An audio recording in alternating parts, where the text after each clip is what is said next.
संहिता, तृतीय शतरुद्र संहिता का हम लोग श्रवण कर रहे हैं। और कल इसी क्रम में हम लोगों ने नंदिकेश्वर अवतार की कथा श्रवण की थी। वंदे महानंदमनंत लीलम महेश्वरम सर्वविभुम महंतम गौरी प्रियम कार्तिक विघ्नराज समुद्भवम शंकरमादिदेवम्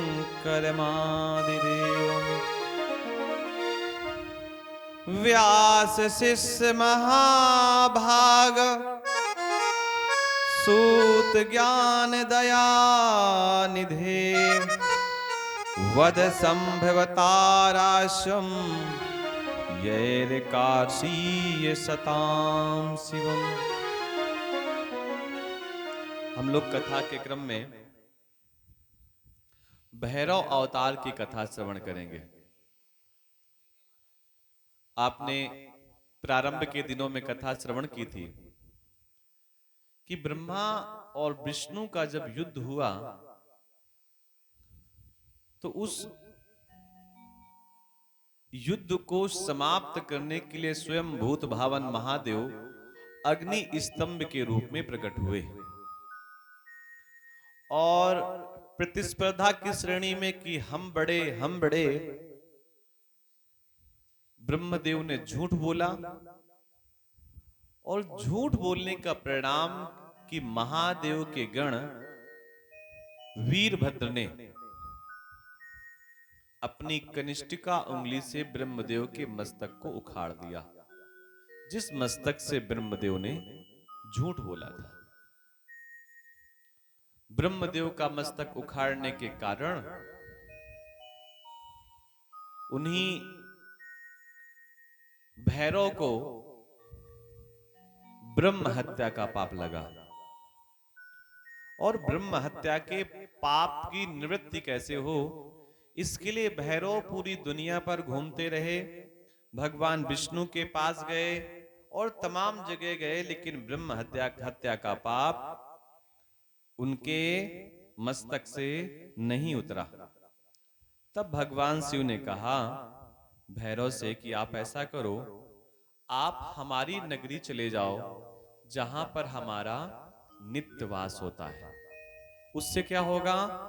उससे ये होगा कि आप के ऊपर लगी हुई ब्रह्म हत्या का अपराध शांत हो जाएगा।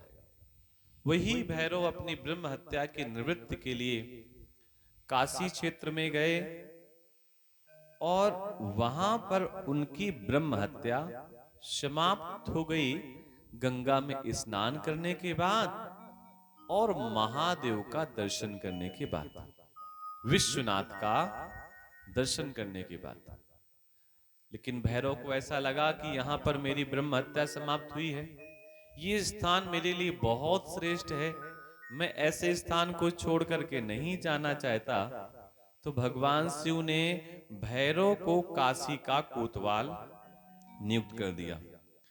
अद्धेश्वरा पद्मयोने श्रुत्वा गर्ववरीं गिरं चुकोपातीतं चा तदा कुर्वन्नियं लयं मुने। उन्हें काशी का कोतवाल निर्धारित कर दिया गया। संत महात्माओं के यहाँ एक पद होता है कोतवाल का, जिसके ऊपर उस पूरे के पूरे आश्रम की जिम्मेदारी होती है। यानी कि काल भैरव के ऊपर पूरी की पूरी काशी की जिम्मेदारी है।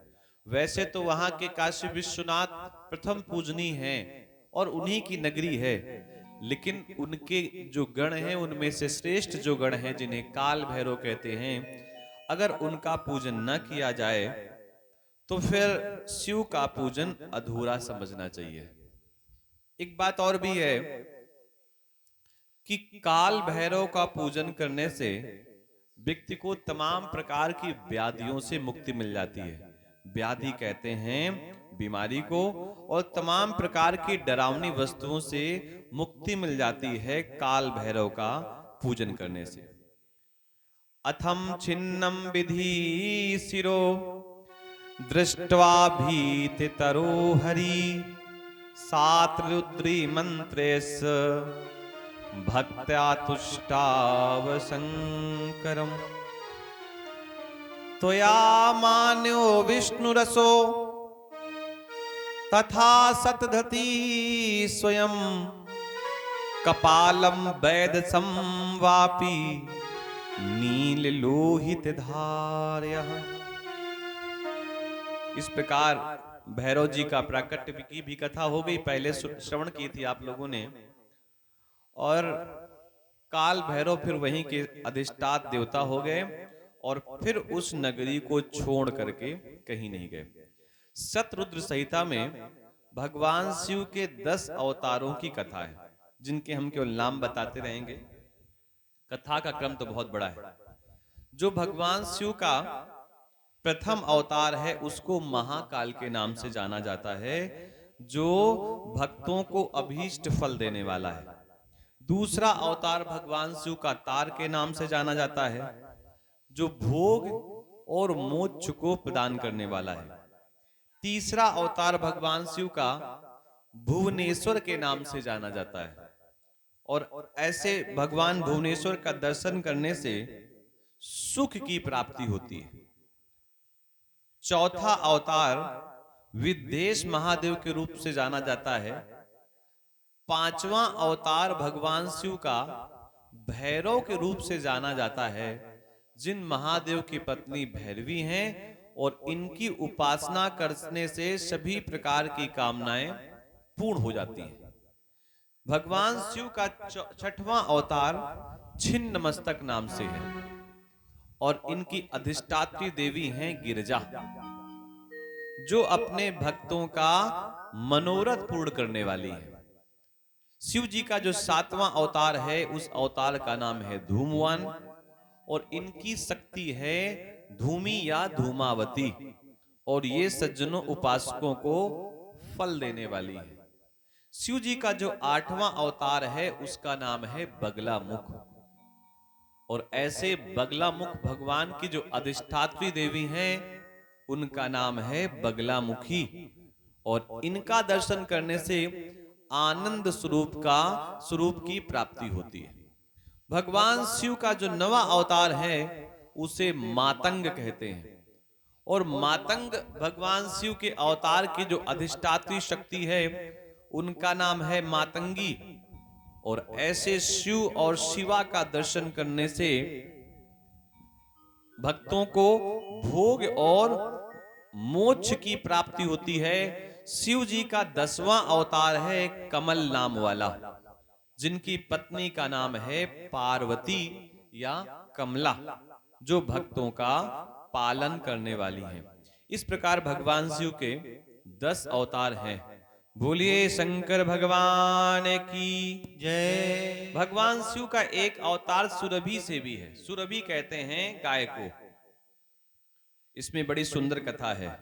ब्रह्म पुत्रो बभूवाते तपस्विनी ब्रह्मविद प्रभु अनसुईया पतिर्थीमान ब्रह्म ज्ञा प्रतिपालकः।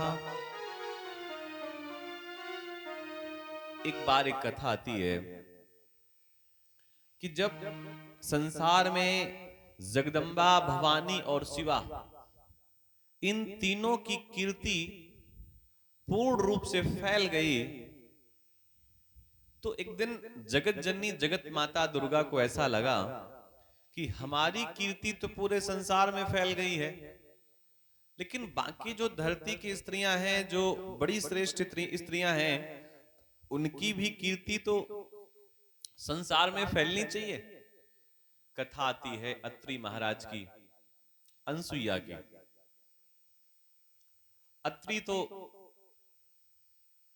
भगवान के ही स्वरूप थे, और जब श्री राम वन गमन की लीला में गए हैं तो अत्रि से बहुत कुछ पूछा है कि आगे हमें क्या करना चाहिए, क्या नहीं करना चाहिए, और अत्रि जी ने उन्हें आशीर्वाद दिया है। चित्रकूट की धरती पर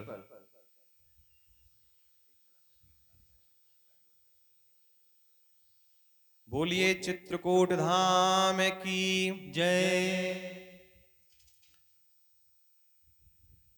चित्रकूट के घाट घाट पर शबरी देखे बाट, राम मेरे आ जाओ। चित्रकूट के घाट घाट पर शबरी देखे बाट, राम मेरे आ जाओ।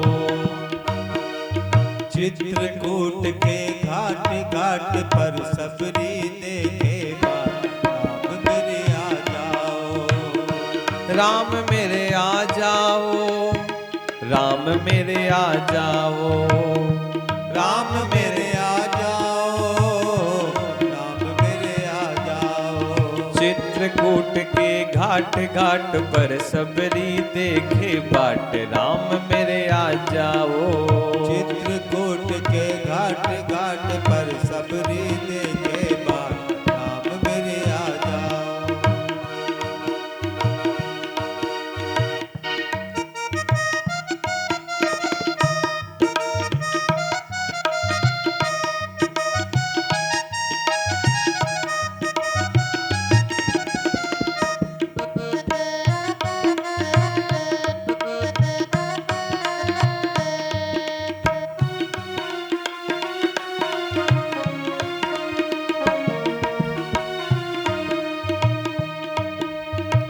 अपने राम जी को कहाँ मैं बिठाऊं, कहाँ मैं बिठाऊं। अपने राम जी को कहाँ मैं बिठाऊं, कहाँ मैं बिठाऊं। टूटा फूटा घाट घाट पर बिछा पुराना टाट, राम मेरे आ जाओ। टूटा फूटा घाट घाट पे बिछा पुराना टाट, राम मेरे आ जाओ। राम मेरे आ जाओ, राम मेरे आ जाओ, राम मेरे आ जाओ, राम मेरे आ जाओ। चित्रकूट के घाट घाट पर सबरी देखे बाट, राम मेरे आ जाओ। चित्रकूट के के घाट घाट पर सबरी देखे बाट, राम मेरे आ जाओ।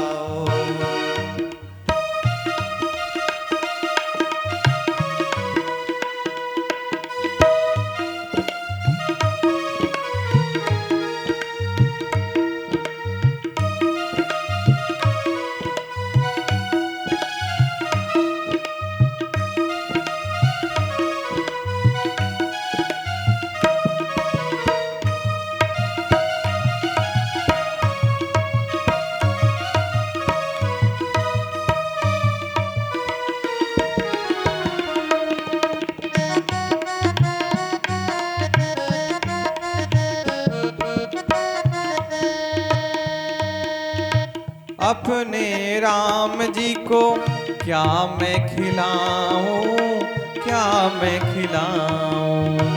अपने राम जी को क्या मैं खिलाऊं, क्या मैं खिलाऊं। छोटे छोटे पेड़ पेड़ पर लगे सुनहरे बेर, राम मेरे आ जाओ।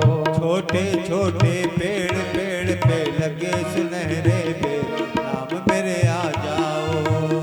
राम मेरे आ जाओ, राम मेरे आ जाओ, राम मेरे आ जाओ, राम मेरे आ जाओ। चित्रकूट के घाट घाट पर सबरी देखे बाट, राम मेरे आ जाओ। चित्रकूट के घाट घाट पर सबरी देखे बाट, राम मेरे आ जाओ।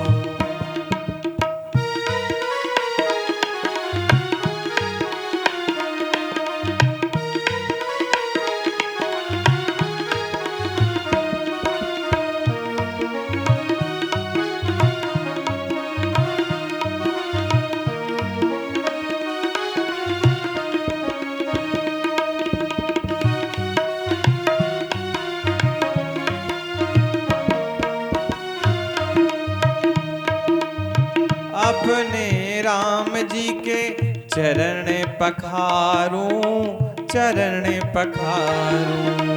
अपने राम जी के चरण पखारूं, चरण पखारूं। नैन से बहे जो नीर नीर है सुरसरी जैसे नीर, राम मेरे आ जाओ।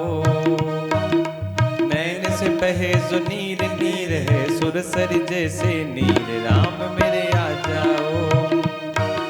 चित्रकूट के घाट घाट पर सबरी देखे बाट, राम मेरे आ जाओ। चित्रकूट के घाट घाट पर सबरी देखे बाट। चित्रकूट के घाट घाट पर सबरी देखे बाट, राम मेरे आ जाओ। चित्रकूट के घाट घाट पर सबरी देखे बाट, राम मेरे आ जाओ। राम मेरे आ जाओ। राम मेरे आ जाओ, राम मेरे आ जाओ।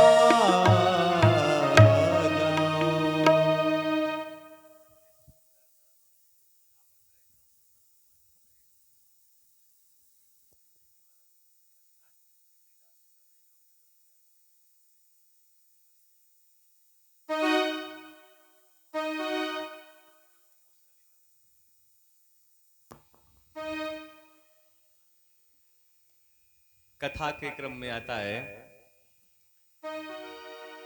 अत्रि महाराज की अवस्था काफी हो चुकी थी और अत्रि जी का नियम था कि रोज गंगा स्नान करने जाना। रोज चित्रकूट की धरती से रोज गंगा स्नान करने जाना कितना कठिन है। वृद्धावस्था में तो सारे नियम वगैरह छूट जाते हैं। अनसुईया माता को ऐसा लगा कि रोज मेरे पति इतनी दूर गंगा स्नान करने जाते हैं और थक भी जाते हैं और उसके बाद मस्तक पर पसीना भी आ जाता है, तो मन में विचार आया कि गंगा अगर चित्रकूट की धरती पर होती तो कितनी श्रेष्ठ बात होती। मैं जाती, जल ले आती और मेरे पति स्नान कर लेते, तो वृद्धावस्था में जो इन्हें गंगा के तट तक नित्य जाना पड़ता है, इससे मुक्ति मिल जाती। लेकिन गंगा की बात क्या कहें, चित्रकूट में तो अकाल पड़ गया।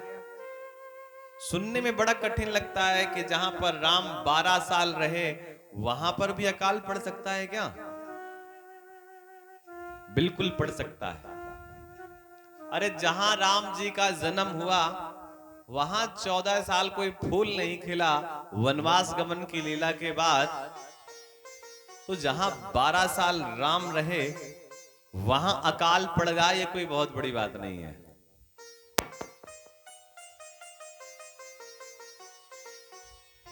भयंकर प्यास लगी अत्रि को और अत्रि ने कहा, देवी कहीं जल मिल जाए तो प्राण आ जाएं, आप जाओ ना किसी सरोवर से, वहां से जल लेकर के आओ। श्रेष्ठ पत्नियों का स्वभाव होता है, कभी ये नहीं कहते कि ये वस्तु है नहीं, अभी मैं लाती हूं। उनकी जिह्वा पर एक ही शब्द होता है कि अभी मैं करती हूं, अभी लेकर के आती हूं। अनसुईया ने कहा, स्वामी थोड़ा सा इंतजार करिए, अभी मैं कहीं से जल लेकर के आती हूं।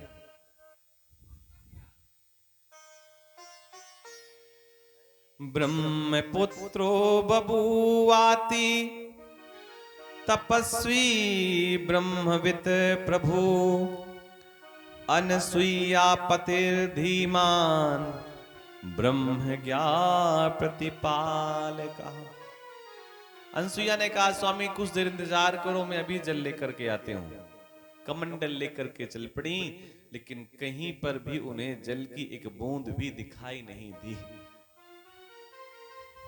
लेकिन बिना जल के वापस कैसे जाएं? पति की आज्ञा का अनादर हो जाएगा। तभी उन्होंने धरती पर एक मुष्टिक प्रहार किया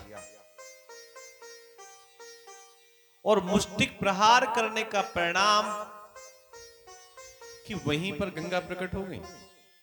प्रहार ही इसलिए किया था कि गंगा जहां कहीं भी हो यहां पर आ जाएं। गंगा प्रकट हो गई।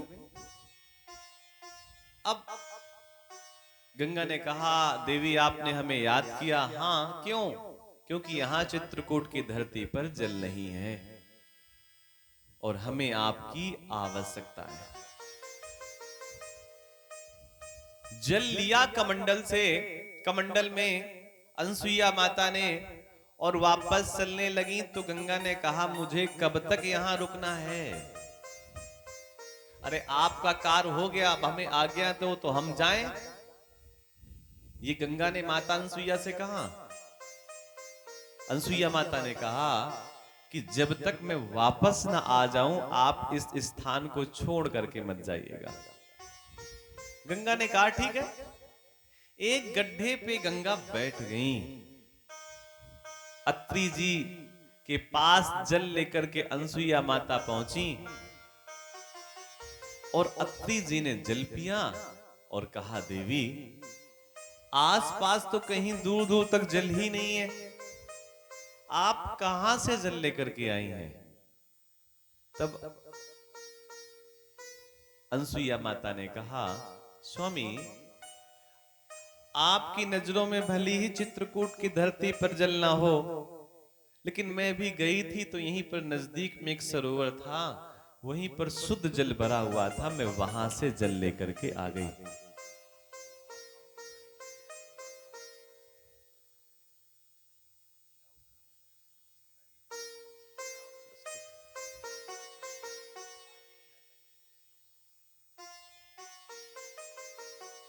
अत्रि ने जल पिया और जल पीने के बाद अत्रि ने कहा, देवी तुम झूठ बोल रहे हो, जरूर तुम्हारे किसी ही पुण्यों का प्रभाव है कि ये जल तुम्हें मिल गया।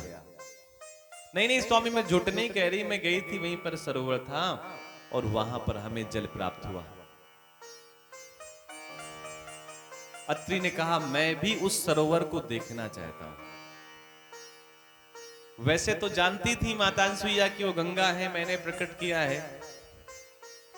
अपने पति का हाथ पकड़ करके, अत्रि का हाथ पकड़ करके वो अनसुईया माता वहां ले गई जहां पर गंगा का प्राकट हुआ था, या जहां पर गंगा को प्रकट किया था अनसुईया माता ने।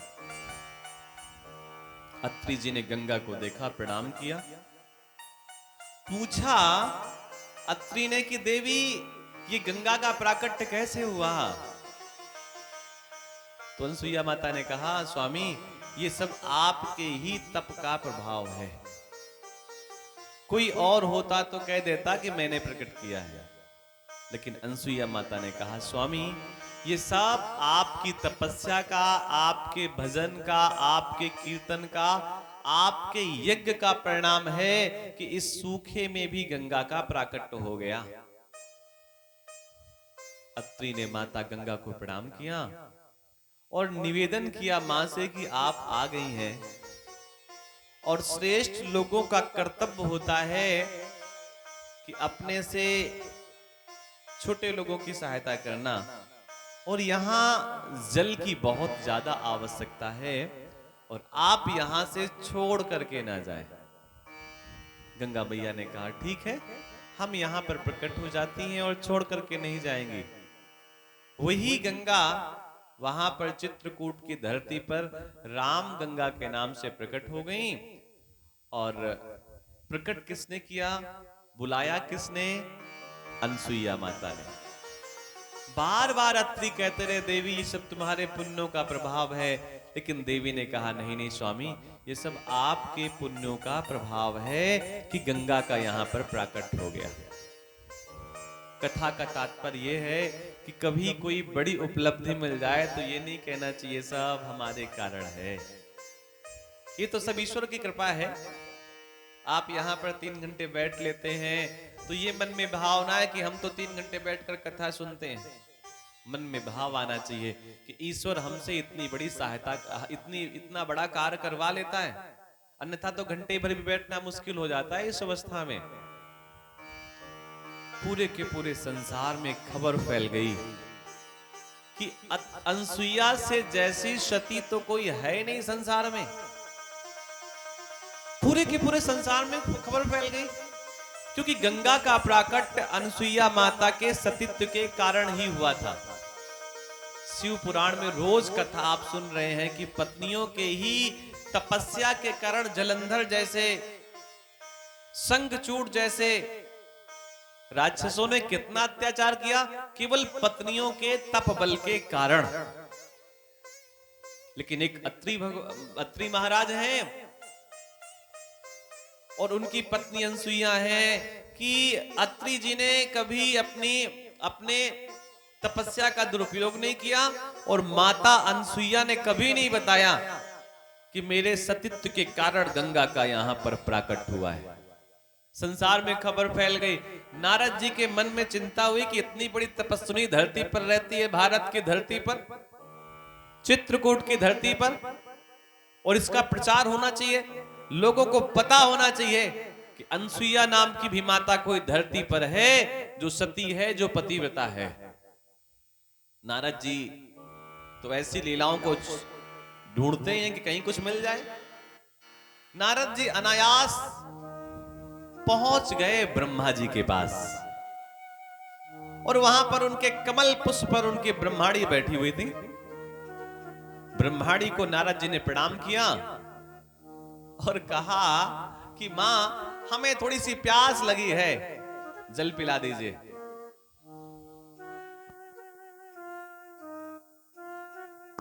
हमें थोड़ा जल पिला दीजिए। ये किसने कहा? नारद जी ने। और नारद जी ने को माता ने जल क्या पिलाया? नारद जी ने तो व्यंग वचन बोल दिए। मां, अभी अभी मैं चित्रकूट की धरती से जल पी करके आ रहा हूं और जैसा ग्लास जल का आपने दिया है ऐसा ही पानी का ग्लास माता अनसुईया ने दिया था, लेकिन जो स्वाद उस चित्रकूट की धरती के जल में था वो ब्रह्मलोक की धरती के जल में स्वाद नहीं है। अब किसी देवी से इतनी बड़ी आप बात कह दो, उसके मन में क्या भाव आएगा?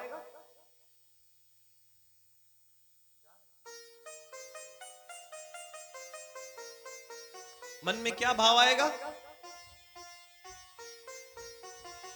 बोलिया नारद जी ने कहा कि उनके जल में स्वाद क्यों है ज्यादा, हमारे जल पे स्वाद क्यों नहीं है? तो नारद जी ने धीरे से कह दिया कि अनसुईया माता पतिव्रता है। अब वो नाराज हो गई। ब्रह्मा की ब्रह्माणी, क्या मैं पतिव्रता नहीं हूं? क्या मुझ में कोई कमी है?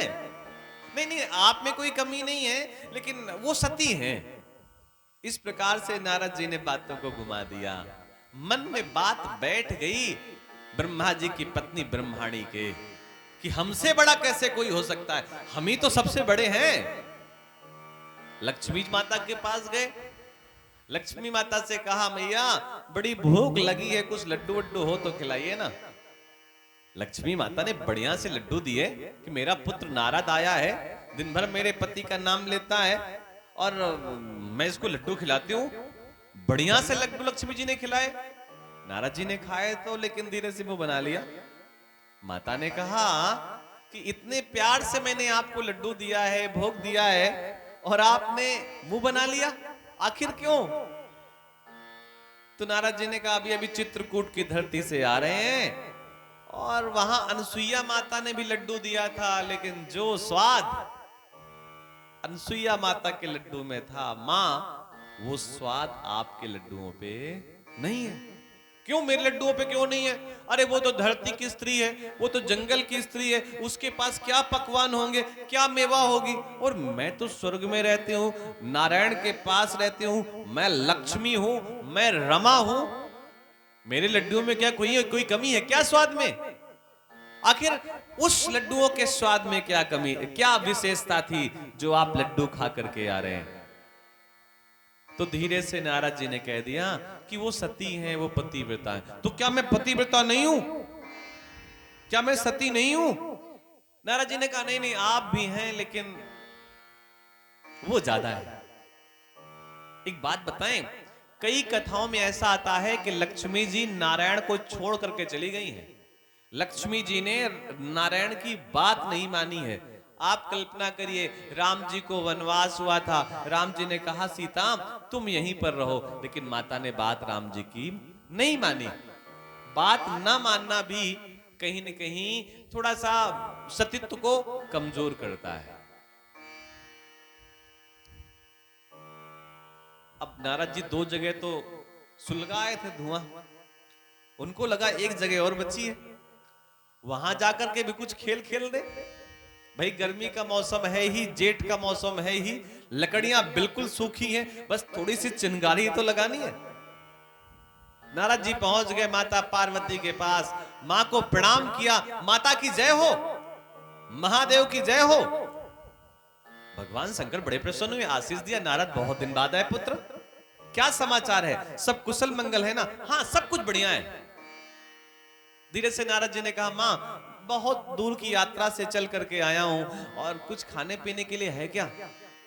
आप कल्पना करिए, जगदम्बा के पास खाने के लिए लड्डू तो होंगे नहीं, कचौड़ी पूड़ी तो होंगे नहीं, उनके पास क्या होंगे? बेर और रूखे सूखे फल। जगदम्बा ने कहा पुत्र हमारे पास तो कुछ नहीं है, ऐसा करो ये आम रखें, ये खा लो।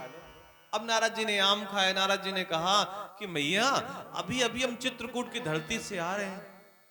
अच्छा अच्छा, धरती से आ रहे हैं तो कुछ कहना चाहते हैं? हाँ, अभी हम माता अनसुईया के यहाँ से बेर खा के आ रहे हैं। सूखे बेर थे, बिल्कुल सूखे, सूख गए थे, पुराने थे 5 दिन के बेर। लेकिन माता श्री, जो अनसुईया माता के सूखे बेरों में स्वाद था, वो आपके हरे भरे आम में स्वाद नहीं है। क्यों? क्यों मेरे आम में, मेरे दिए गए फल में स्वाद क्यों नहीं है, आम में स्वाद क्यों नहीं है?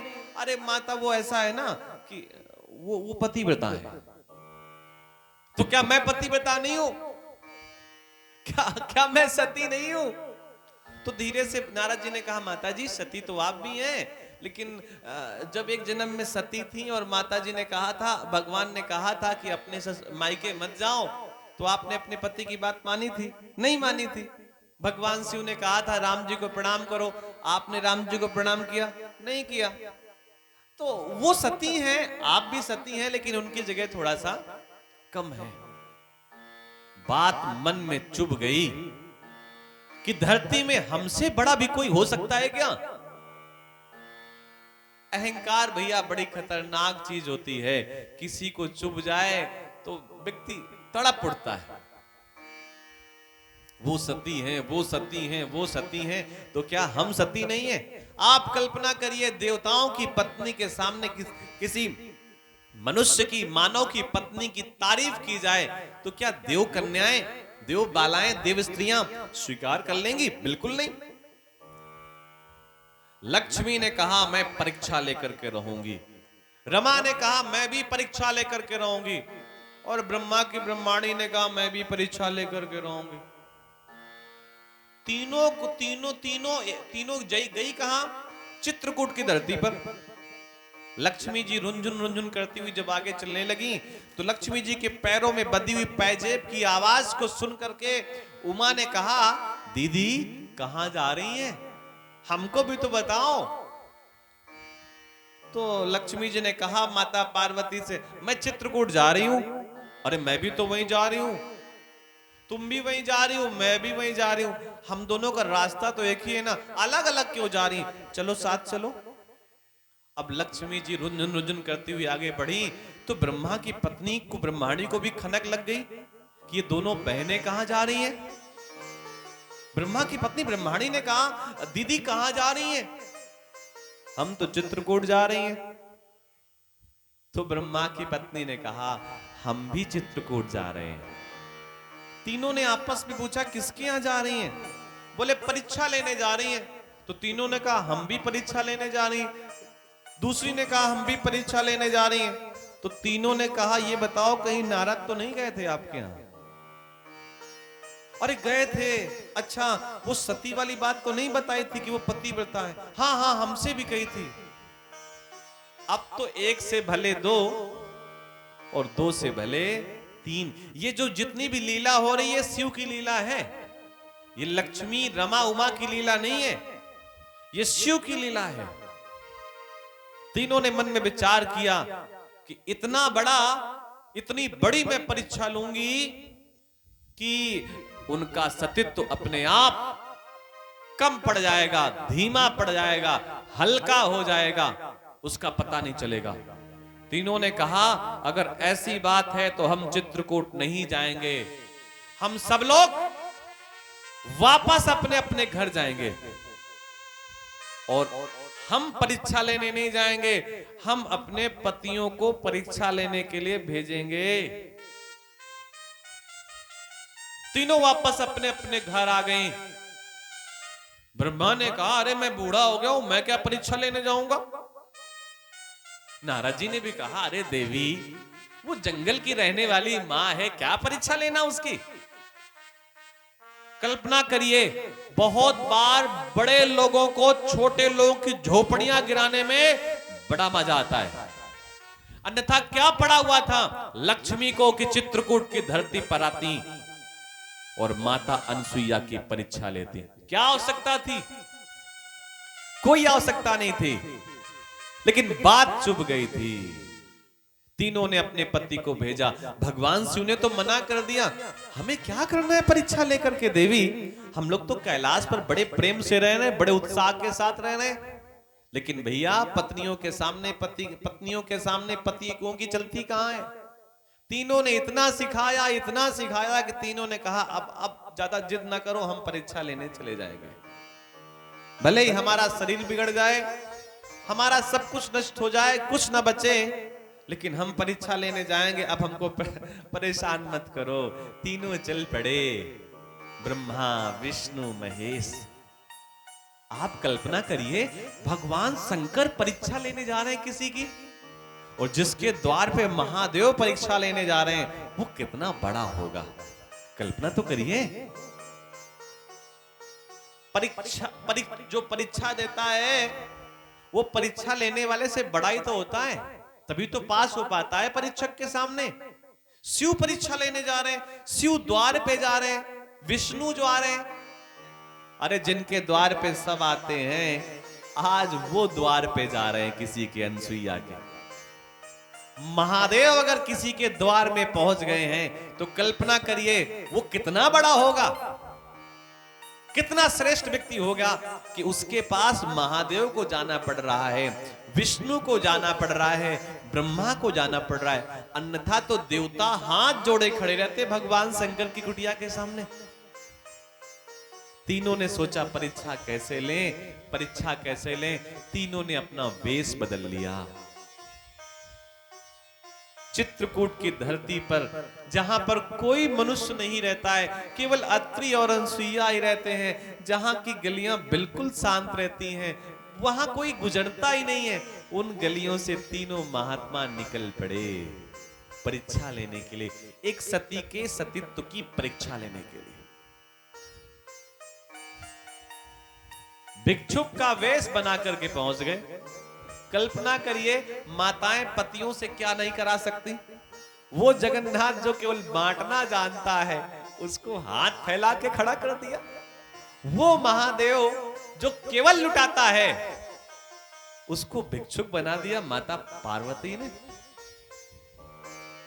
तीनों देवता पहुंच गए भिक्षुक बन करके। मुझे भूख लगी है, इस प्रकार का निवेदन किया अनसुईया के आश्रम के सामने। तीनों ने पुकार लगाई, भिक्षाम देहि भिक्षाम देहि भिक्षाम देहि। और भिक्षा की जो पुकार लगाई है, पता है मास्टर साहब समय कौन सा है? दोपहर का समय भिक्षा का। माता अनसुईया ने कहा कि ये जो मांगने वाले आए हैं, ये नए नए भिखारी बने हैं, ना तो इनको समय का पता है मांगा कब जाता है, और ना इनको ये पता है मांगा कैसे जाता है। भाई मांगना भी एक बहुत बड़ी कला है, और भिक्षा जब मांगी जाती है तो उसका नियम है कि प्रातः काल मांगी जाती है, दोपहर को नहीं मांगी जाती। भाई भोजन की आवश्यकता तो प्रातः काल है ना, प्रातः काल मांगी जाती है, सायंकाल मांगी जाती है। भिक्षा मांगते समय बड़े करुणा भरे स्वरों का उपयोग किया जाता है। बड़ा निवेदन किया जाता है, बड़ी प्रेम की भाषा बोली जाती है, तब तो सामने वाला भिक्षा देता है। आप जब तक उसकी तारीफ नहीं करेंगे, सुंदर शब्दों का प्रयोग नहीं करेंगे, तो सामने वाला भिक्षा देगा क्या? द्वार पे जब कोई कुछ मांगने आता है तो यही तो कहता है आपका कल्याण हो, आपके बेटे कुशल क्षेम रहे, आपके बच्चों की नौकरियां लग जाएं, वो पढ़ लिख जाएं। तब बूढ़ी माता का मन पिघलता है और थोड़े से लड्डू सामने वाले को दे देती है कि ले भैया तू मेरी खुशी के लिए दुआ कर रही है, चल तू मुंह मीठा कर। देने वाला मांगने आया है, उसको पता भी नहीं मांगा किस समय जाए। दोपहर को मांगने आया, माता ने कहा नए नए भिक्षुक बने हैं, एक तो इनको समय का भी नहीं पता मांगा कब जाता है, और इनको ये भी नहीं पता मांगा कैसे जाता है। जब मांगा जाता है किसी से कोई वस्तु तो बड़े करुणा भरे स्वर होते हैं, बड़े दीनहीन की भाषा होती है, तभी तो सामने वाले की जेब से कुछ निकलता है, उसके बटुए से कुछ निकलता है। कोई सोचे गर्मी से कुछ मांग ले तो संभव कहां है। लेकिन कभी कभी तो यह भी होता है कि व्यक्ति प्रेम से भी मांगता है तो सामने वाला कठोर वचन बोल देता है। उसको प्रेम की भाषा आती ही नहीं है, उसको तो अपनी ही भाषा आती है। माता अनसुईया सूखे मेवे लेकर के आई, बेर लेकर के आई कि सन्यासी जंगल में तो यही है, आप इसको स्वीकार करो ना। तीनों ने कहा हम बेर नहीं खाएंगे, हम लड्डू नहीं खाएंगे, हम जल नहीं पिएंगे, तो फिर क्या खाएंगे? क्या कोई दूसरी शर्त है क्या भिक्षा की? तो मां ने कहा, देवताओं ने कहा हाँ, हम भोजन करेंगे आपकी गोद में बैठ करके, लेकिन तब जब आप निर्वस्त्र होकर के भोजन कराएं। बड़ा बुरा लगा अनसुईया माता को, कितने बूढ़े बूढ़े महात्मा हैं, उनकी भाषा तो देखो। एक सन्यासी स्त्री से कह रहे हैं कि भोजन तो हम करना चाहते हैं, लेकिन आप हमें निर्वस्त्र होकर के भोजन कराएं, आपके शरीर में वस्त्र ना हो, ये कोई भाषा है क्या?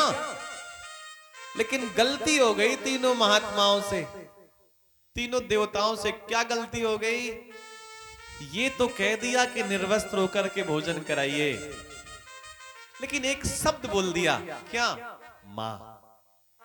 मां, हमें भूख लगी है, हम भोजन करना चाहते हैं, लेकिन हम तभी भिक्षा लेंगे जब मां हमें आप निर्वस्त्र होकर के भोजन कराएंगे।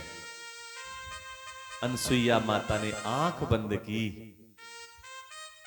अपने पति परमेश्वर का ध्यान किया, अत्रि मुनि का ध्यान किया कि आप तो घर पे हैं नहीं, 3 भिक्षुक आ गए हैं और इन्होंने मांगा क्या है कि हमें भूख लगी है भोजन करा दो, लेकिन शर्त क्या रख दी? निर्वस्त्र होकर के भोजन कराओ। अनसुईया माता समझ गई कि बातों में कुछ न कुछ कोई न कोई गूढ़ रहस्य है, हमें समझना चाहिए। तत्काल उतावले होकर के कोई जवाब नहीं देना चाहिए, शब्दों को समझने की आवश्यकता करनी चाहिए। आंख बंद करके ध्यान किया तो मालूम पड़ा कि मांगने वालों ने मां कह दिया है, और मां के सामने अगर बच्चों के सामने मां निर्वस्त्र भी हो जाए तो कोई फर्क नहीं पड़ता। अत्रि का कमंडल रखा हुआ था आंगन की कुटिया पर, अत्रि के कमंडल को माता अनसुईया ने उठाया, वहां से जल लिया, अपने पति का ध्यान किया और तीनों भिक्षुकों के ऊपर जल छिड़क दिया। केवल पति का नाम लिया, और पति का नाम लेने के बाद जल छिड़कने का परिणाम यह हुआ कि वो तीनों जो बूढ़े बूढ़े महात्मा थे वो छोटे छोटे शिशु बन गए। बोलिए जगन्नाथ भगवान की जय। और इतना प्यार आया मां को इन तीनों बालकों पे, इन तीनों शिशुओं पे, कि वो मां जिनकी कोई संतान नहीं थी, तीनों संतानों को देख करके उनके मन में ममता झलक पड़ी। तीनों बालकों को लेकर के मां अपनी गोद पे बैठा लिए, अपने निर्वस्त्र हो गए, पत्तों के कपड़े पहन लिए और तीनों देवताओं को क्रम क्रम तरीके से अनसुईया माता पैपान कराने लगी। छोटे बालकों के सामने निर्वस्त्र होने में कहां कोई समस्या है, और वो भी बेटों के सामने। मां ने तीनों को पैपान कराया, तीनों बालक शांत हो गए, और तीनों के लिए मां ने एक छोटा सा, तीनों के लिए अलग अलग झूला बनवाया, सुंदर सा झूला। आप कल्पना करिए कि किसी की परीक्षा लेने जाएंगे तो क्या हो सकता है। सोच समझ करके हमें सामने वाले की परीक्षा लेनी चाहिए कि आवश्यकता है या नहीं। तीनों देवताओं को माता ने पलना पे लिटा दिया, झूला झुलाने लगी।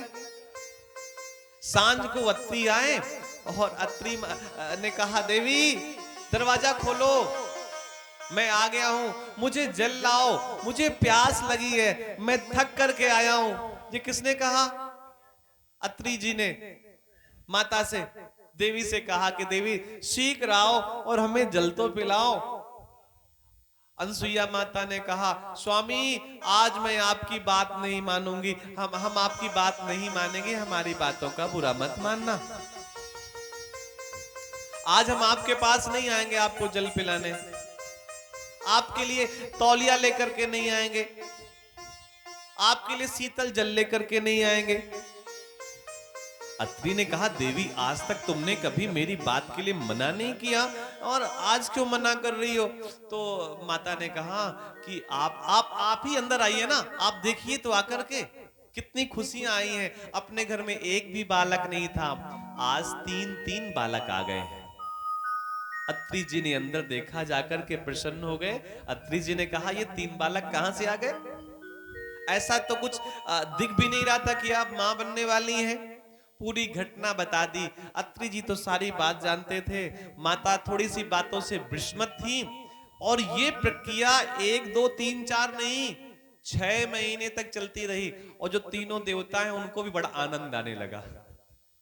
भाई अब कोई चिंता ही नहीं है, न कपड़ों की चिंता है, न किसी भक्त की चिंता है, न बच्चों की चिंता है, न पत्नी की चिंता है, क्योंकि छोटे बालकों को किसी की चिंता कहां होती। तीनों देवता भी बड़े प्रसन्न हैं, और अत्रि माता का, अनसुईया माता का भी समय तीनों के लालन पालन पे बीत जाता है। वो अब छोटे बच्चे जिनके यहाँ होते हैं उनके पास समय क्या होता है। अनसुईया माता प्रसन्न रहने लगी, बड़ी खुश रहने लगी, सुबह से शाम तक उनका दिन बीत जाता। लेकिन उधर उनकी तीनों जो पत्नियां थीं, ब्रह्मा की पत्नी ब्रह्माणी, विष्णु की पत्नी रमा और उमा, ये तीनों देवताओं की पत्नियों के मन में आया कि मेरे पति तो परीक्षा लेने गए थे, कहां हैं, अभी तो वापस ही नहीं आए। नारद को बुलाया तो नारद आए ही नहीं। तब जगदम्बा ने डांटा, नारद कहां हो, जल्दी आओ। नारद जी आके बोले, मां आपने बुलाया? बोले हाँ। बोले ये पता लगा करके आओ कि हमारे पति गए थे वो कहां हैं। नारद जी ने कहा, देवी वो तो आपके जो पति थे ना, वो आजकल बच्चे बने हुए। बोले कहां? बोले जहां आपने भेजा था वहां बच्चे बने बैठे। हाँ वो तो दूध मुंहे बच्चे हो गए हैं, दूध पीने वाले बच्चे हो गए हैं, अब वो आपके पति नहीं लगते, अब वो छोटे बच्चे हैं। और हाँ अगर आपको छोटे बच्चे का शौक है तो जाओ, चली जाओ वहां से ले आओ, आप भी उनको गोद में खिलाओ। जगदम्बा ने आंख बंद करके देखा तो भगवान शिव की लीला समझ गई वो कि मैंने परीक्षा लेने के लिए भेजा था और उन्होंने स्वयं मेरी परीक्षा ले ली। तीनों देवियों को लगा क्या करें क्या करें, तो तीनों देवियां पहुंच गईं अनसुईया के द्वार में और भिक्षा मांगी कि हमें भिक्षा दो। अनसुईया माता अंदर से निकल करके आई और देखा कि जब यहां मांगने आते हैं 3 ही मांगने आते हैं, चक्कर क्या है। अभी 6 महीने में 3 मांगने आए थे और फिर 3 मांगने आई हैं और इनको पता ही नहीं मांगा कैसे जाता है। आप कल्पना करिए लक्ष्मी कैसे कुछ मांग सकती हैं, जो देने वाली है वो मांग कैसे सकती है। क्या चाहिए?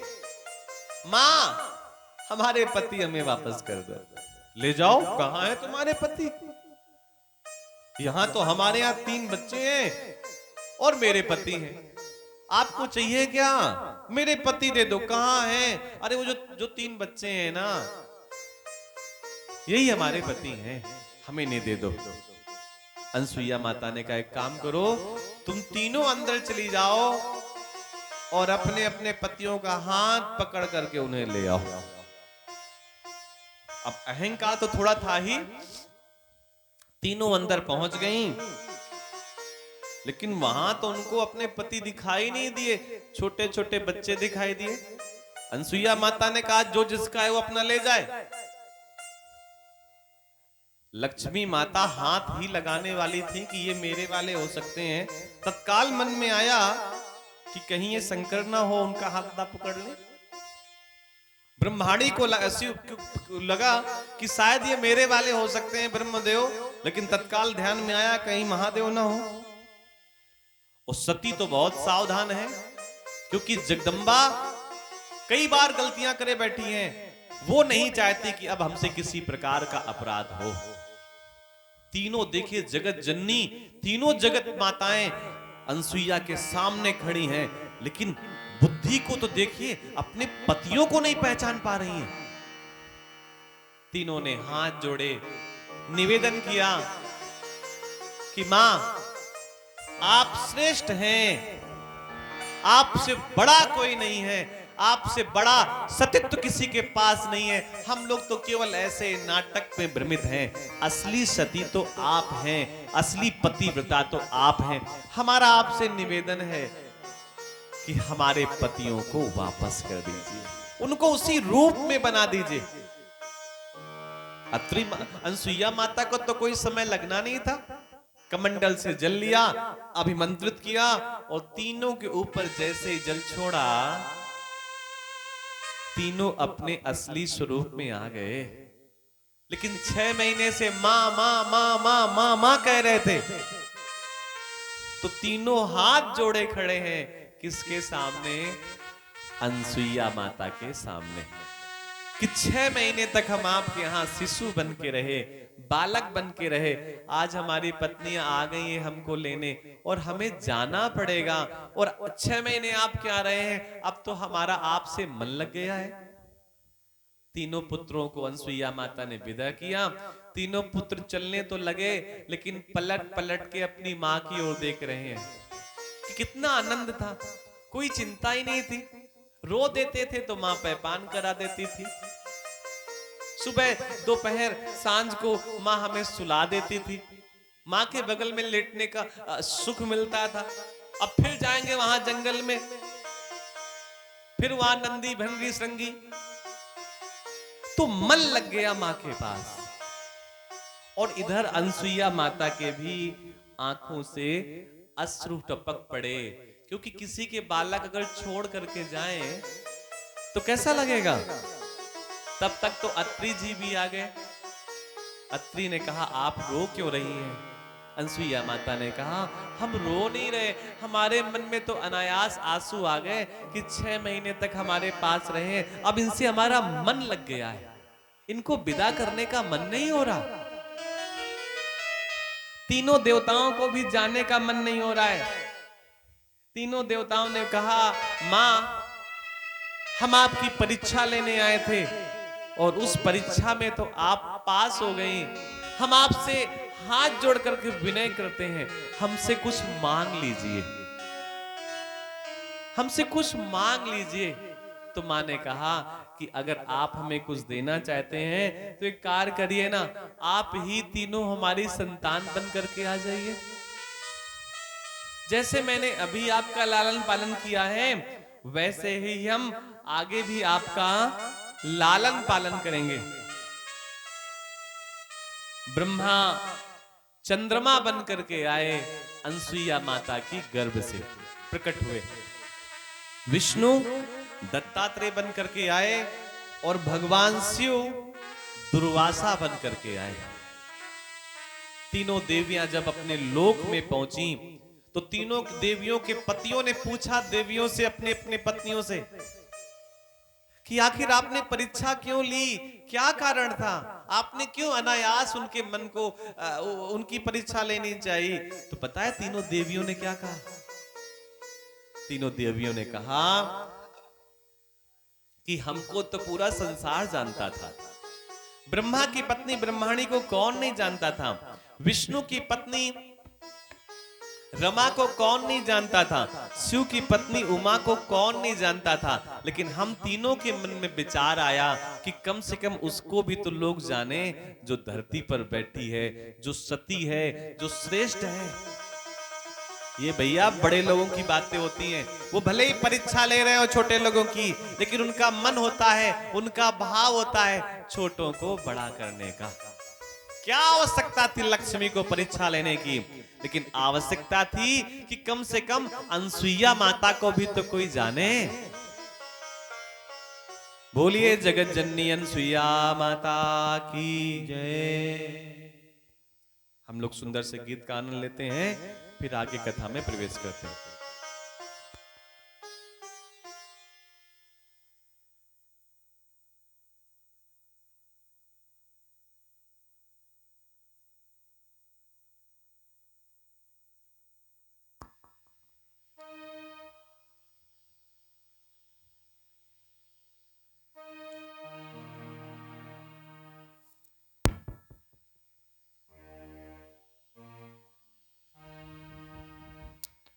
कुछ तो है सरकार तेरी सरकारी में, क्या रखा है झूठी दुनियादारी में। हो कुछ तो है सरकार तेरी सरकारी में, क्या रखा है झूठी दुनियादारी में।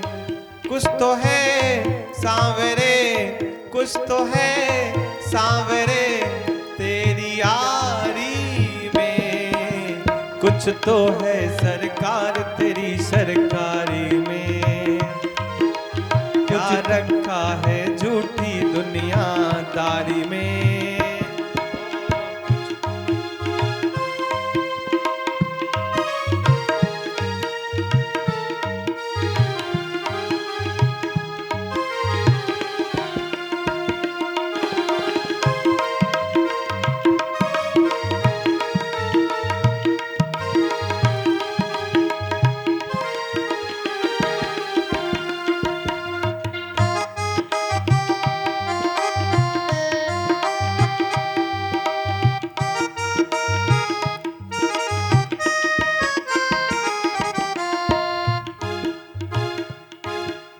मैंने तो गुणगान किया तूने दिया वरदान, मैंने तो गुणगान किया तूने दिया वरदान। दानी तुझसा और नहीं दी अपनी पहचान, दानी तुझसा और नहीं दी अपनी पहचान। मिला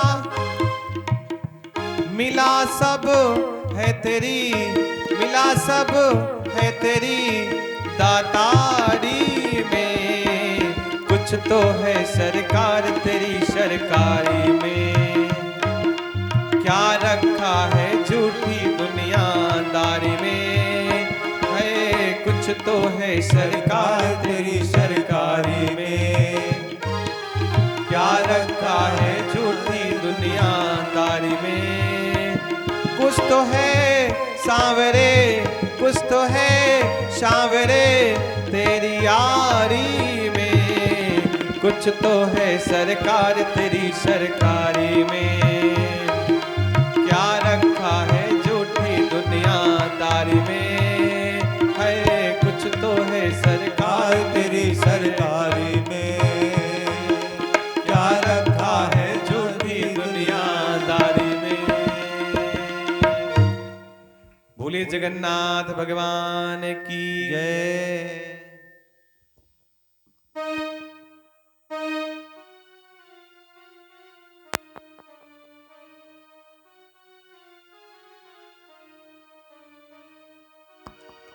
अम्बरीष परीक्षायां दुर्वास सचरित्रं मुने, प्रोक्त मन चरितम तम शृणु तस्य मुनीश्वरा। यही दुर्वासा जो ऋषि हुए हैं माता अनसुईया के जो पुत्र बन करके आए हैं, इन्होंने संसार में पग पग पर कई लोगों की परीक्षाएं ली हैं। इसमें से एक परीक्षा इन्होंने अम्बरीश की लिखी है। भागवत कथा में कई बार आपने सुना होगा, एकादशी का अम्बरीश जी ने व्रत किया था और पारायण करने का नंबर आया। उसी समय दुर्वासा ऋषि अपने कई हजार शिष्यों के साथ अम्बरीश जी के सामने आ गए और अम्बरीश जी ने कहा कि जब आप आ ही गए हैं तो पहले आप भोजन कर लें, बाद में हम कर लेंगे। दुर्वासा जी ने कहा अभी मैंने स्नान नहीं किया है, मैं पहले गंगा में स्नान करके आऊंगा फिर आपके यहाँ भोजन करूंगा। अम्बरीश जी ने कहा बिल्कुल ठीक है, आप जाइए स्नान करके आइए। दुर्वासा जी स्नान करने गए और स्नान करने में इतना समय लगा दिया कि एकादशी समाप्त हो गई, द्वादशी भी समाप्त होने वाली थी। तब लगा अम्बरीश को कि अगर द्वादशी समाप्त हो गई और मैंने व्रत का पारण नहीं किया तो मेरा व्रत खंडित हो जाएगा।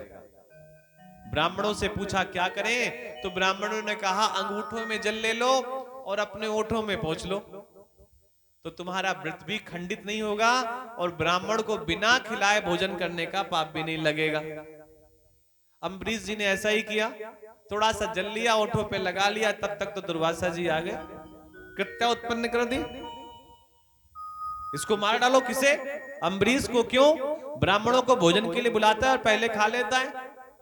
तब तक तो भगवान शिव की कृपा से विष्णु का सुदर्शन चक्र आ गया, कृत्या को नष्ट कर दिया। अम्बरीश पूरी धरती पर घूमते रहे कि हमारी कोई रक्षा करे, कोई रक्षा करे। लेकिन भगवान से द्रोह करने वाले की रक्षा कौन करेगा? विष्णु के पास गए तो भगवान विष्णु ने कहा एक काम करो, समस्या जहां हुई थी वहीं पर जाओ। समस्या कहां से हुई थी? अम्बरीश के यहां से। तो गए कहां? अम्बरीश के पास। और अम्बरीश भगवान के इतने बड़े भक्त थे कि दुर्वासा जी को लगा अम्बरीश जी को प्रणाम करें, लेकिन भैया बड़े लोगों का स्वभाव होता है, बड़े बड़प्पन छोड़ते नहीं है, भले ये सब कुछ छोड़ दे। दुर्वासा जैसे अम्बरीश को प्रणाम करने लगे, अम्बरीश ने दुर्वासा जी को पहले प्रणाम कर लिया कि आप महात्मा हैं, आप श्रेष्ठ हैं, आप बड़े हैं और आप हमें प्रणाम ना करें। इस प्रकार दुर्वासा जी ने कई लोगों की तपस्या ली, परीक्षा ली। एक बार तो कहां पहुंच गए? पांडवों के पास पहुंच गए परीक्षा लेने के लिए दुर्वासा जी। पांडवों के पास एक बटोली हुआ करती थी, बटुइया। वो दी किसने थी? सूर्य भगवान ने दिया था। क्यों दिया था? कि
बोलिए रामेश्वरम भगवान की जय।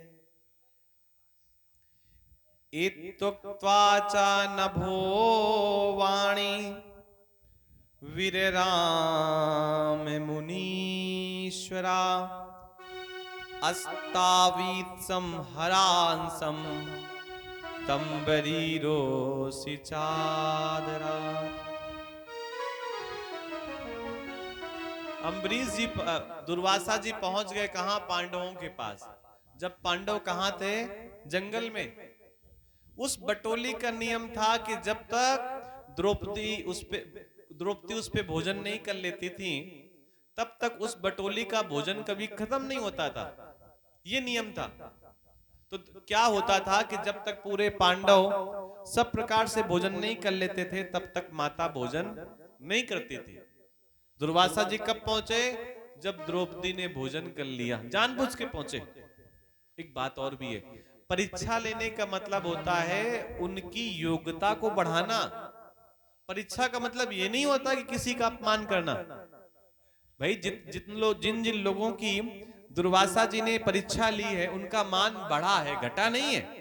अभी जैसे अम्बरीश जी की आपने कथा सुनी, अगर दुर्वासा जी ने अम्बरीश जी की परीक्षा ना ली होती तो क्या हम कथा सुन रहे होते? कितने लोग एकादशी का व्रत करते हैं, लेकिन है क्या कि जब संतों को यह लगता है कि ऐसे साधारण से व्यक्तियों का मान बढ़े, तो संत जाकर के उनकी परीक्षा लेते हैं। अभी जो हमने माता अनसुईया की कथा सुनी, सब लोग समझिएगा, अगर भगवान भोलेनाथ की कृपा ना होती, तीनों देवियां जाकर के परीक्षा ना लेती, तो क्या अनसुईया माता के बारे में पूरे संसार को पता चलता? नहीं पता चलता। तो परीक्षा का मतलब होता है योग्यता को बढ़ाना, ना कि योग्यता को घटाना। दुर्वासा जी पहुंच गए, बोले कि हमको भी भूख लगी है, और केवल हमको भूख नहीं लगी है, हमारे कई हजार शिष्य आए हैं। एक बात और भी, महात्मा लोग अकेले नहीं चलते, पूरी मंडली के साथ चलते हैं। कई हजार शिष्य हमारे यहां पर आ गए हैं, सबको भोजन करना है। द्रौपदी माता को ऐसा लगा क्या करें, क्या व्यवस्था है। भाई भोजन सब लोग कर चुके हैं, और द्रौपदी भी भोजन कर चुकी थी, और बटोली का नियम था कि अगर द्रौपदी माता भोजन कर लें तो फिर उससे कुछ निकलता नहीं था। वो ईश्वर की कृपा थी। अब द्रौपदी माता को लगा कि अगर मेरे भोजन के पहले आए होते दुर्वासा ऋषि तो कितने लोग भी आ जाते, कोई दिक्कत नहीं थी, सबको भोजन की व्यवस्था हो जाती। लेकिन मेरे भोजन के बाद आए हैं, क्या करें? तब उन्होंने भगवान कृष्ण को पुकारा।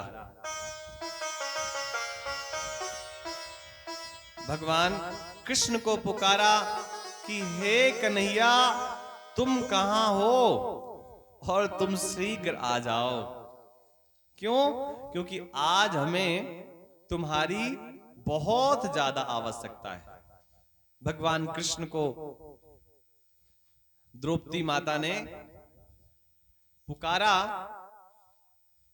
और भगवान कृष्ण चले आए। एक भगवान कृष्ण का सुंदर सा गीत हम लोग श्रवण करते हैं, फिर आगे बढ़ते हैं।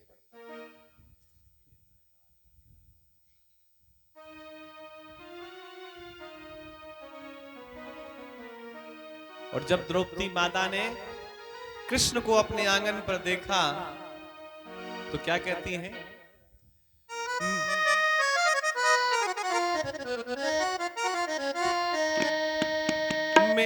मेरे सरकार का, मेरे सरकार का, मेरे सरकार का दीदार बड़ा प्यारा है। कृष्ण बड़ा प्यारा, गोविंद बड़ा प्यारा है। कृष्ण बड़ा प्यारा, गोविंद बड़ा प्यारा है। मेरे सरकार का, मेरे सरकार का, मेरे सरकार का दीदार बड़ा प्यारा है। कृष्ण बड़ा प्यारा, गोविंद बड़ा प्यारा है। कृष्ण बड़ा प्यारा, गोविंद बड़ा प्यारा है।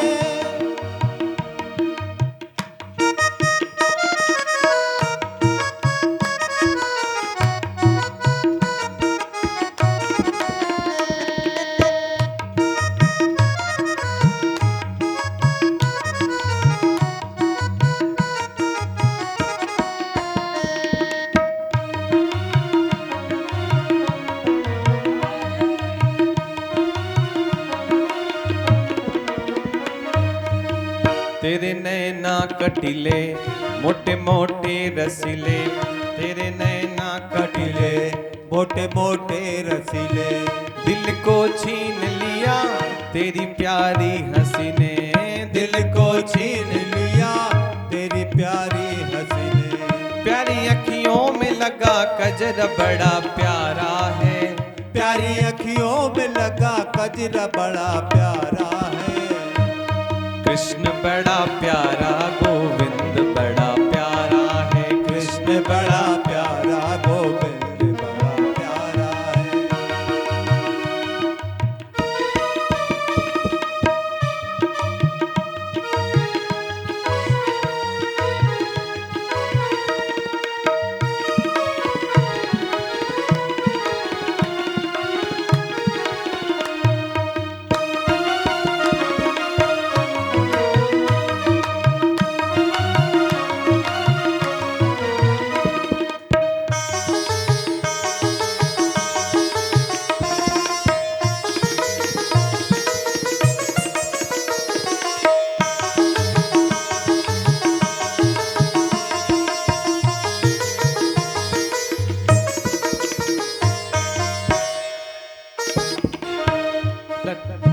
लटों ने लूट लिया जिगर घायल है किया, लटों ने लूट लिया जिगर घायल है किया, तेरी प्यारी अदा ने मुझे बेचैन किया, तेरी प्यारी अदा ने मुझे बेचैन किया।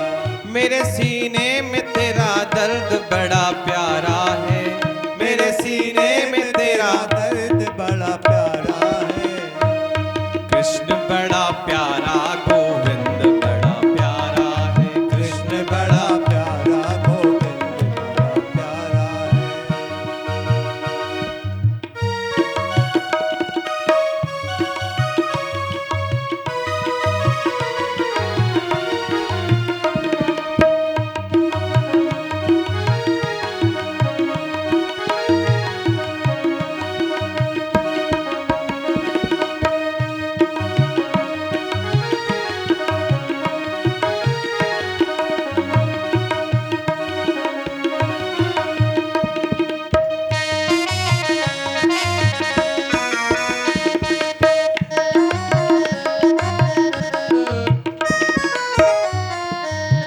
ओ मेरे श्याम पिया तेरे बिन तड़प जिया, ओ मेरे श्याम पिया तेरे बिन तड़प जिया।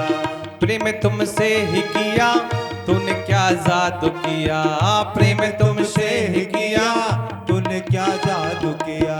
तेरी यादों में फिर के अंग मेरा सारा है, तेरी यादों में फिर के अंग मेरा सारा है। कृष्ण बड़ा प्यारा गोविंद बड़ा प्यारा है, कृष्ण बड़ा प्यारा गोविंद बड़ा प्यारा है। मेरे सरकार का मेरे सरकार का मेरे सरकार का दीदार बड़ा प्यारा है।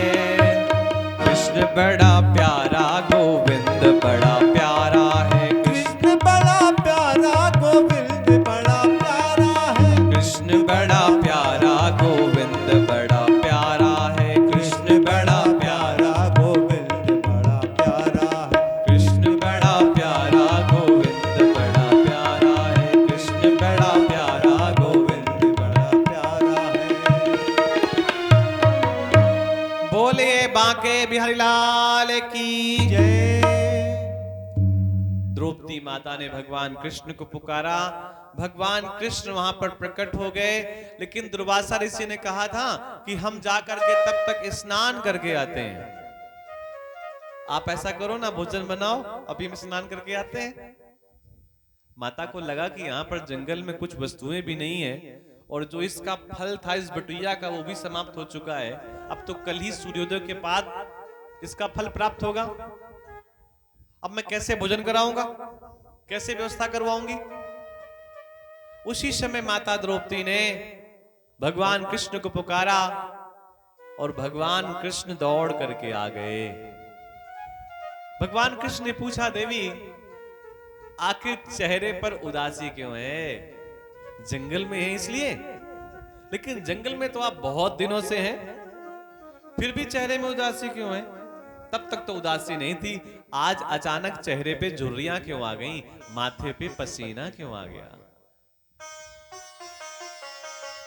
द्रौपदी और कृष्ण का तो मित्र का संबंध था, फ्रेंड्स का संबंध था। द्रौपदी ने पूरी बात कह दी कि भगवान दुर्वासा ऋषि आ गए हैं अपने कई हजार शिष्यों के साथ और हमारे पास भोजन की व्यवस्था नहीं है।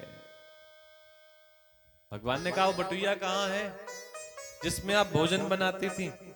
अरे कुछ तो होगा, कुछ तो खिलाओ। द्रौपदी ने कहा उसमें कुछ नहीं है कन्हैया, और आज लाज आपको ही बचानी होगी मेरी। भगवान ने कहा तुम ऐसा करो, बटुइया लेकर के आओ।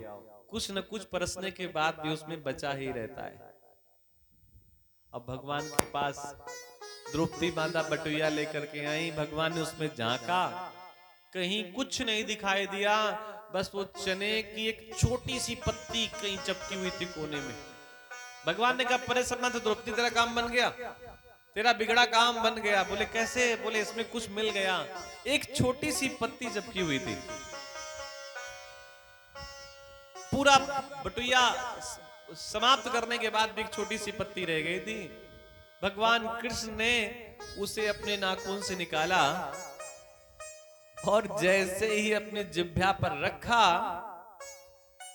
उसी समय दुर्वासा के जो बहुत सारे शिष्य थे जो नदी में स्नान कर रहे थे, उन्होंने रोज एक जोर की लंबी डकार ली, ऐसे कि जैसे बहुत भोजन किया है। उस सभी को अचानक डकार आ गई, उस सभी को लगा मेरा पेट भर गया, मेरा पेट भर गया। तो शिष्यों ने कहा गुरुजी अब कहां चलोगे? बोले अब नहीं चलेंगे। किसके यहाँ? द्रौपदी के यहाँ। अरे वहां जा क्यों रहते खाना खाने के लिए, और डकार हमको अभी आ रही बिना खाए हुए, तो हम क्या करेंगे जाकर के वहां पे?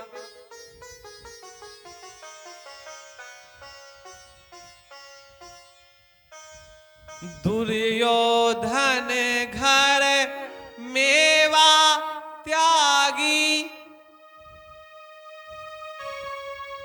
साग विदुर घर खायो। दुर्योधन के घर की मेवा त्यागने वाले, जिन्होंने विदुर जी के यहाँ साग खाया। भैया ऐसे परमात्मा को पुकारना बुलाना बड़ा आसान है, और भैया ये ऐसे लोगों की ही बात ज्यादा सुनता है जिनके पास बहुत सारी व्यवस्थाएं कम होती हैं। इसका मतलब ये नहीं कि जिनके पास बड़ी व्यवस्थाएं उनकी बात नहीं सुनता है, सुनता उनकी भी है, लेकिन वो उतना भाव से पुकारे तो उनकी भी सुनता है। जो बेचारा बिल्कुल साधारण आदमी, वो पूरे के पूरे अपने भाव से पुकारता है। शिव पुराण कथा के अनुसार भगवान शिव के अंशा अवतारों की कई कथाएं हैं। जैसे अभी हमने दुर्वासा जी की कथा सुनी, ये भी भगवान शिव के अवतार थे। एक दिन भगवान शिव ने कहा हरि से कि नारायण, समुद्र मंथन के समय आप मोहिनी रूप बने थे, और उस समय मेरी आंखें बंद थीं और मैं तपस्या में लीन था, मैंने तुम्हारे स्वरूप को नहीं देखा। हरि ने कहा महादेव, उस स्वरूप को आप देखिए नहीं, क्योंकि उस मोहिनी स्वरूप को जिसने जिसने देख लिया, फिर उसे कुछ और देखने की इच्छा नहीं हुई। अच्छा, ऐसी बात जब कह दिया भगवान विष्णु ने, तो और मन में लालसा जाग गई शिव के। तो शिव ने कहा हमें वो रूप दिखाओ ना, हमें दिखाओ वो रूप कैसा है, हम भी देखना चाहते हैं कि मोहन कैसे मोहिनी बन जाते हैं, विष्णु कैसे युवती बन जाते हैं। भगवान विष्णु ने कहा ठीक है, जब समय होगा और आपकी कृपा होगी तो निश्चित आपको हमारे उस मोहिनी स्वरूप के दर्शन का लाभ मिलेगा। अतः परम शृणु पीत्वा हनुमच्चरितम मुने, यथा चकारासु हरो लीलास्ता द्रुपदो वरा। एक दिन ऐसे ही भगवान हरि शिव के आंगन में मोहिनी रूप में प्रकट हो गए, और जब वो प्रकट हुए मोहिनी रूप में, क्योंकि शिव जी ने इच्छा की थी, भाई अगर बेटा अपने बालक से इच्छा करे या बालक अपने बेटे से कोई इच्छा करे, तो फर्ज है कि हमें उसकी इच्छा को पूरी करनी चाहिए। छोटा बालक अपने दादा से कहता है घोड़ा बन जाओ। अब बताइए मनुष्य घोड़ा बन जाता है? 2 पैर का आदमी घोड़ा बन जाता है? फिर छोटा बालक अपने बाबा के ऊपर बैठ जाता है और घोड़े वाली आवाज से कहता है हट हट हट हट। अब बताओ, बेचारा मनुष्य से घोड़ा बना दिया छोटे बच्चे ने उसे। तो ये सब ये अच्छा है क्या? ये सब प्रेम की भाषाएं हैं।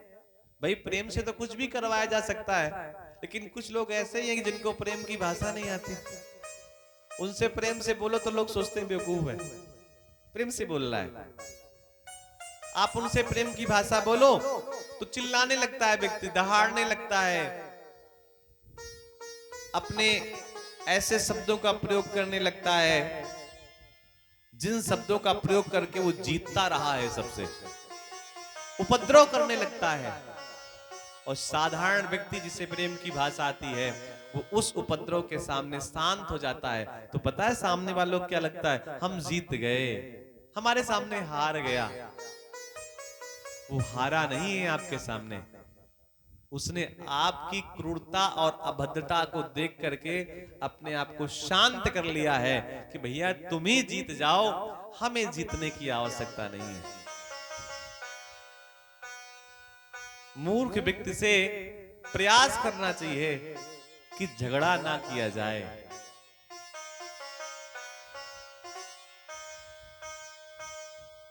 भगवान शिव ने भगवान विष्णु के मोहिनी स्वरूप को देखा और देख करके मन, महादेव का मन मोहिनी की ओर आकर्षित हो गया। वैसे तो महादेव तो जगत के कर्ता धर्ता है, लेकिन फिर भी मन आकर्षित हो गया। और मन आकर्षित हुआ तो मोहिनी के पीछे दौड़ पड़े। और दौड़ क्या पड़े? भगवान हरि अनेक प्रकार की लीलाएं करने लगे। माता पार्वती ने भगवान शिव से कहा भोलेनाथ कहां जा रहे हैं? किसको देख लिया? किसके पीछे जा रहे हैं आप? एक बात और समझना, भगवान भोलेनाथ मोहिनी के पीछे जा रहे हैं ये सही है, लेकिन भगवान भोलेनाथ राम के पीछे जा रहे हैं ऐसा भी कह सकते हैं, क्योंकि राम ही तो, कृष्ण ही तो मोहन और मोहिनी बने हैं, कोई अलग थोड़ी ना है। तो उनका इतना प्रेम है कि उनको सब जगह परमात्मा ही दिखाई देता है। भगवान भोलेनाथ मोहिनी के स्वरूप को देख करके इतना व्याकुल हो गए, उनके पीछे चले गए और विवाह करने की इच्छा जागृत हो गई। शरीर की कुछ पसीने की बूंदें गिरी और फिर वही बूंदें माता अंजनी के कर्णपुटों पर वायुदेव के माध्यम से पहुंच गईं। और उन्हीं बूंदों के माध्यम से माता अंजनी का गर्भ स्थापित हो गया। भगवान विष्णु ने अपने स्वरूप को प्रकट कर दिया तो ना वहां मोहिनी थी, ना वहां शिव थे, वहां कोई नहीं था, सारी लीलाएं नष्ट हो गईं। लेकिन ये भी लीला क्यों थी? क्योंकि अंजनी माता को भगवान शिव के जैसा पुत्र चाहिए था। तो कोई ना कोई तो बहाना चाहिए ना भाई, ऐसे तो कोई सीधे सीधे वस्तु नहीं हो सकती थी। अंजनी माता के मन में था कि जो मेरा पुत्र हो भगवान शिव का स्वरूप हो और वायु के जैसा वेगवान हो। तो शिव का पसीना वायु के समान वेगवान पवन देव लेकर के चले गए और माता अंजनी के कर्णपुटों के माध्यम से गर्भ में स्थापित हुआ। और कुछ समय बाद उनके यहां एक बालक का जन्म हुआ जिनका नाम हनुमान है। बोलिए श्री हनुमान जी महाराज की जय। और कलयुग के प्रमुख देवता हैं जिनका नाम श्री हनुमान जी महाराज है। हनुमान जी महाराज उनके गर्भ में स्थापित होकर के फिर प्रकट हो गए। छोटे से थे तो उनकी कई प्रकार की बाल लीलाएं हैं और बाल लीलाओं में आता है कि हनुमान जी महाराज एक दिन अपने माँ से दूर अकेले खेल रहे थे। माँ कहीं पूजन पाठ में व्यस्त थी, माता अंजनी। अचानक हनुमान जी महाराज को भूख लगी और भूख लगी तो उन्हें प्रातः काल सूर्य देव के दर्शन हो गए। देखिए बच्चे के हाथ में कुछ भी पहुंच जाए उसे खाने का प्रयास करता है, उसको जो दिख जाए वो खाने का प्रयास करता है। अभी हम एक जगह गए पूजन कराने तो वहां पर एक छोटी सी माता अपने 6-7 महीने बच्चे को लेकर के कलावा बंधवाने आ गई कि पंडित जी कलावा बांध दीजिए। हमने कहा नहीं नहीं, छोटे बच्चों के कलावा नहीं बांधा जाता। अरे नहीं नहीं बांधिए, वो दूसरे वाले पंडित जी तो बांध करके गए थे। देखिए, कौन सा काम किसके साथ करना है, कैसे करना है, इसका भी विवेक होना चाहिए।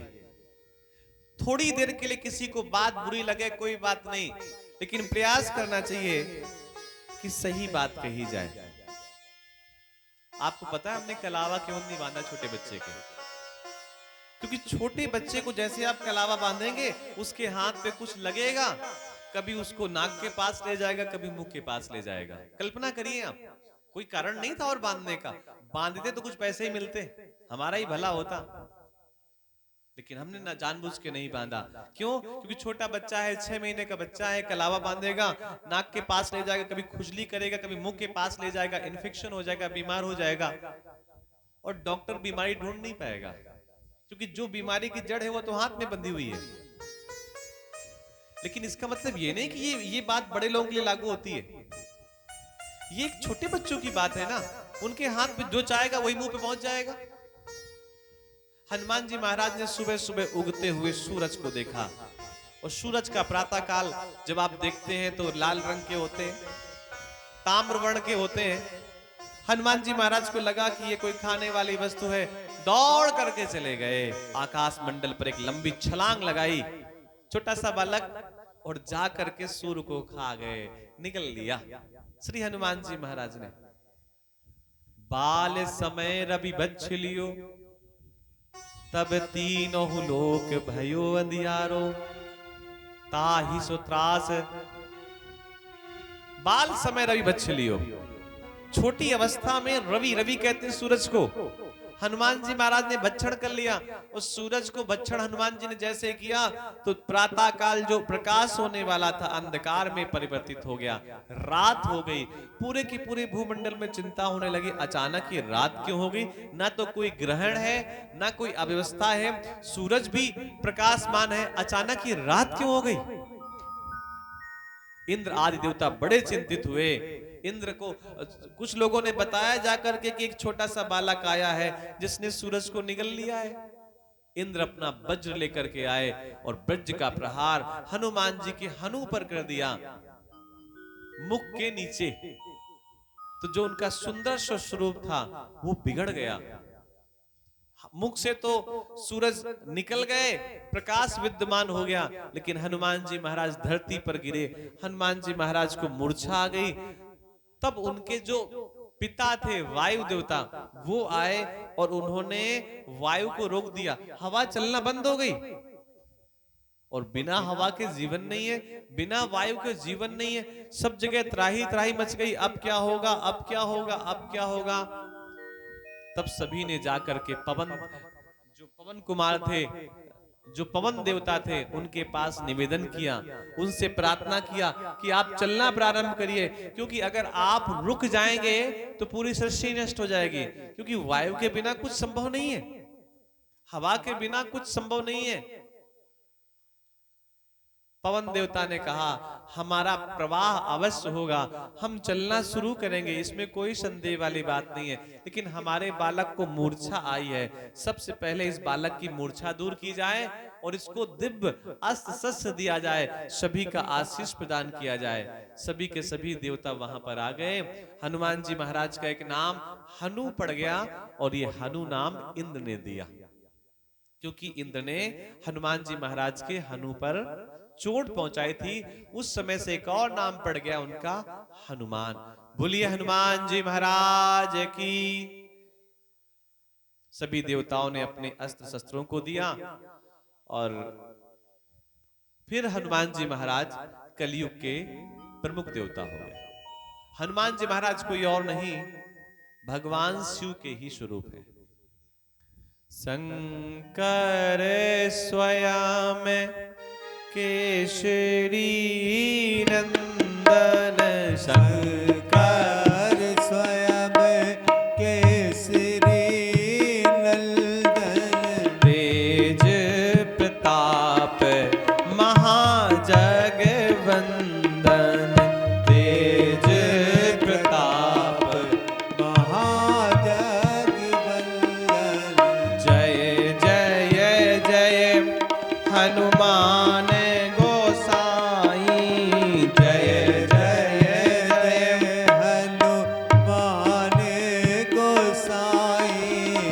कृपा करो गुरु देव की नाई। कृपा करो गुरु देव की नाई। शंकर सुमन शंकर स्वयं केसरी नंदन। शंकर स्वयं केसरी नंदन। तेज प्रताप महाजगवंदन। तेज प्रताप महाजगवंदन। हनुमांस कपीसानः शिशुरेव महाबला।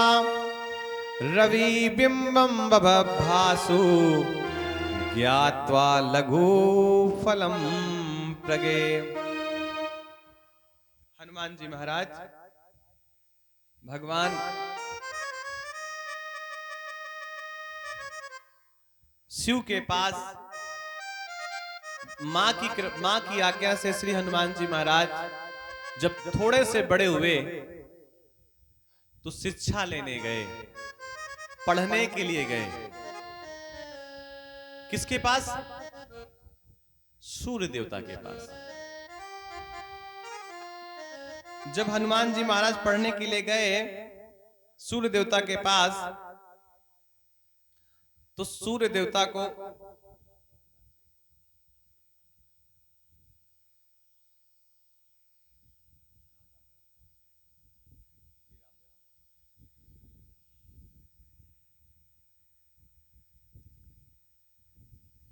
बोलिए श्री हनुमान जी महाराज की।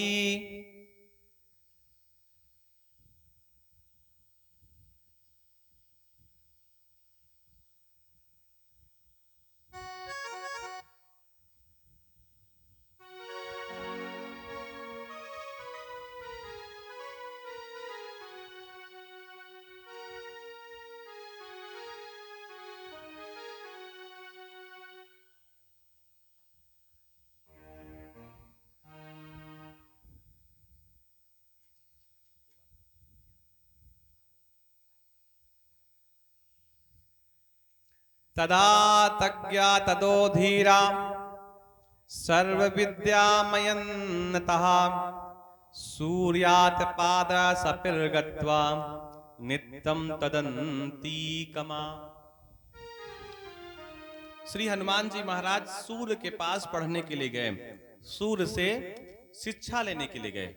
माँ ने कहा कि सूर्य इस जगत के सबसे श्रेष्ठ देवता हैं और आपका कर्तव्य है कि आप इनके पास शिक्षा लेने के लिए जाएं।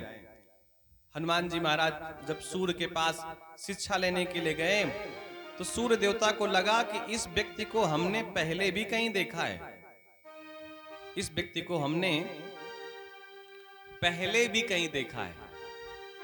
तभी सूर्य देवता को याद आया कि बचपन में यही आया था जो हमें खा गया था। तो सूर्य देवता को थोड़ा सा भय लगा कि जिसको हमने देखा है ये वही है जो बचपन में आया था और हमें खा गया था। तभी सूर्य देवता ने उनसे थोड़ा भय भी खा गए, डर गए कि अचानक ये स्थितियां क्यों गड़बड़ हो गई। पूछा सूर्य देवता ने कि आखिर आपका आगमन किस कारण से हुआ है, आप आए क्यों हैं। तो हनुमान जी ने कहा मेरी माता ने पढ़ने के लिए भेजा है। किसके पास? आपके पास। सूर्य देवता के मन में विचार आया कि एक बार बचपन में घटना घटी थी और ये धरती से दौड़ करके कहां गया था? आसमान में। किस लिए? हमें खाने के लिए। जब इस छोटा बालक था तब हमें खाने के लिए आ गया था और आज तो ये हमारे सामने ही खड़ा है और हमसे शिक्षा की बात कर रहा है कि हमें शिक्षा चाहिए। तो सूर्य देवता के मन में थोड़ा सा भय हो गया कि जब छोटा था तब तो ये मुझे खा गया था और आज हमारे पास पढ़ने आया है। वो पढ़ते समय विद्यार्थी अध्यापक के पास रहता है पता नहीं इसको भूख कब न लगा है। भाई एक बार का तो अनुभव किया बैठे हुए, दूध का जला हुआ व्यक्ति मट्ठे को भी फूंक फूंक करके पीता है, कहीं ये गर्म तो नहीं है। तो सूर्य देवता के मन में विचार आ गया कि ऐसे व्यक्ति को अपना चेला बनाना ठीक नहीं है। तो सूर्य देवता ने तत्काल मना कर दिया कि भैया देखो ऐसा है, पढ़ने का नियम है कि अध्यापक भी एक जगह हो और विद्यार्थी भी एक जगह हो। जब दोनों एक जगह होंगे तभी तो भाई शिक्षा का आदान प्रदान हो सकता है। सूर्य देवता ने कहा कि देखो हम दिन भर चलते फिरते रहते हैं तो हम आपको पढ़ा नहीं पाएंगे। तो हनुमान जी ने कहा कि देखो ऐसा है, अगर आप चलते फिरते गुरुजी हैं तो फिर हमको चलता फिरता चेला बना लो ना। अब सूर्य देवता थोड़ा घबरा गए कि भाई ये तो जबरदस्ती पे लगा हुआ है। भाई माता जी ने कहा था कि पढ़ना तो सूर्य देवता से ही पढ़ना, क्योंकि सूर्य देवता जितना श्रेष्ठ पढ़ा देंगे इतना कोई और नहीं पढ़ाएगा। सूर्य देवता ने कहा कि पढ़ाने का नियम है कि पढ़ने वाले का मुख और पढ़ाने वाले का मुख एक दूसरे की तरफ हो, और अगर आप हमारे रथ में बैठेंगे तो हमारा मुख तो आगे को होगा, आप हमारे पीछे बैठे होंगे, हम कैसे पढ़ा पाएंगे आपको? भाई हमारा मुंह आपकी तरफ होना चाहिए और ये संभव नहीं है। भाई हम चलेंगे सीधे और तुम्हारा मुख अगर हमारे सामने होगा तो तुम कैसे चलोगे? तो हनुमान जी ने कहा कि भगवान आप परेशान मत होइए, अगर आप चलते फिरते गुरुजी हैं तो हम चलते फिरते चेला हैं, और अगर आप सीधे चलोगे ना और हमको तो पढ़ना है तो हम उल्टा चलेंगे आपके सामने। सूर्य देवता को लगा ये चेला पे अच्छा मिला है जो गुरु के सामने उल्टा चलने की बात कर रहा है। भाई गुरु के सामने तो सीधा चला जाता है, अभी तो ये चेला बना ही नहीं, कह रहा मैं उल्टा चलूंगा आपके सामने।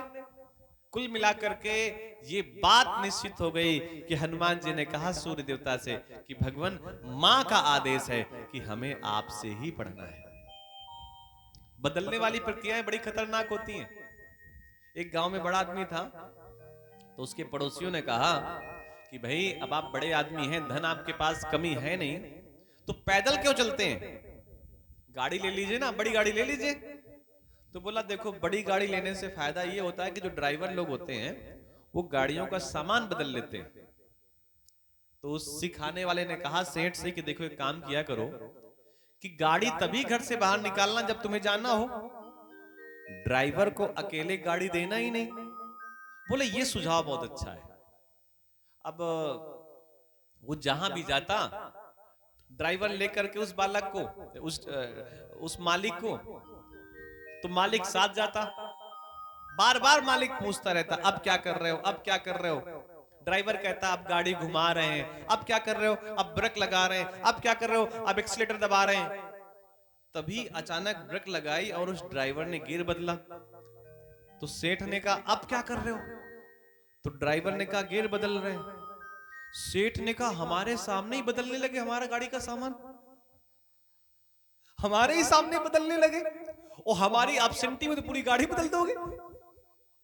तो वही हनुमान जी महाराज की लीला है कि हनुमान जी कह रहे हैं हमारे सामने उल्टा चलोगे। भगवान सूर्य कह रहे हनुमान जी से चलते फिरते गुरुजी, चलते फिरते चेला। सूर्य भगवान दिन भर सीधे चलते हैं और हनुमान जी महाराज पूरा दिन उल्टे चलते हैं। और तब जाकर के सूर्य भगवान ने हनुमान जी महाराज को अपनी विद्या दी। मनोजवम मारुत तुल्य वेगम जितेन्द्रियम बुद्धिमतां वरिष्ठम वातात्मजं वा नरयूथ मुख्यम श्री राम दूतम शरणं प्रपद्ये।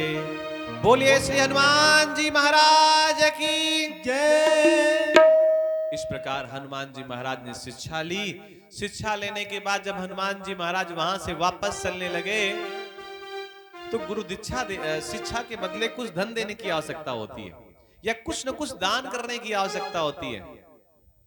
हनुमान जी ने कहा सूर्य देवता से कि आपने हमें शिक्षा दी है, आप हमसे कुछ शुल्क ले लीजिए। हमसे कुछ मांग लीजिए जो हम आपको दे सकें। ऐसा ना मांगना कि हम आपको दे ना सकें। कुछ ऐसा मांगना जो हम आपको दे सकें। तो सूर्य देवता ने कहा, ज्येष्ठ भ्राता बालिना ही स्वस्त्री भोक्त्रा तिरस्कृतः ऋष्य मूक गिरोतेन नैव सत्त हनुमता। सूर्य के अंश से सुग्रीव का प्रकट हुआ है। जो राम जी की लीला पे सुग्रीव जी हैं ना, ये किसके पुत्र हैं? सूर्य के। हनुमान जी ने कहा कि हमसे कुछ दीक्षा के बदले हमसे कुछ धन ले लो। तो सूर्य देवता ने कहा कि देखो हमें आवश्यकता तो नहीं, लेकिन फिर भी अगर आप कह रहे हैं तो हमारा एक काम करिए ना। क्या? धरती पर मेरा पुत्र है, जिस पुत्र का नाम क्या है? सुग्रीव। आप जाइए और बस एक हमें संकल्प दे दीजिए कि कभी भी आप उसका साथ नहीं छोड़ेंगे। तब हनुमान जी महाराज सूर्य देवता से आज्ञा लेकर के सुग्रीव के पास आ गए और फिर उन्होंने सुग्रीव का साथ कभी नहीं छोड़ा। श्री हनुमान जी महाराज ने। बोलिए श्री हनुमान जी महाराज की। इस प्रकार श्री हनुमान जी महाराज की कथा है। द्रोणाचार्य ने लंबे समय तक भगवान महादेव का व्रत किया। लंबे समय तक पूजन किया शिव का।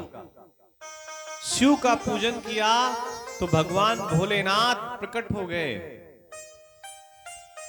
द्रोणाचार्य से भगवान भोलेनाथ ने कहा, आप क्या चाहते हैं? हम पुत्र चाहते हैं। कैसा पुत्र चाहते हैं? भगवान आपके जैसा अजर अमर अजय पुत्र चाहते हैं, जिसे कोई जीत ना सके। भगवान शंकर ने कहा कि अपने जैसा हम कहां ढूंढेंगे, आप ही का पुत्र बनकर के आएंगे। और वही द्रोणाचार्य के पुत्र भगवान भोलेनाथ बनकर के आए और उनका नाम हुआ अश्वत्थामा। जिस प्रकार भगवान भोलेनाथ अजर और अमर है, उसी प्रकार अश्वत्थामा भी अजर और अमर है। लेकिन एक कथा यहां पर बहुत आवश्यक समझने वाली है। द्रोणाचार्य ने शिव से शिव के जैसा पुत्र किस लिए मांगा था? ताकि पांडवों को युद्ध में हराया जा सके। पांडवों को युद्ध में हराया जा सके, इसलिए शिव के जैसा शिव से पुत्र मांगा। लेकिन किसी के अनिष्ट करने के लिए कोई आप कार्य करेंगे तो निश्चित मानिए उसका आप अनिष्ट नहीं कर पाएंगे। आप ये सोचें कि हम पड़ोसी के घर में आग लग जाए, हमारे घर में उजाला हो, ये संभव नहीं है।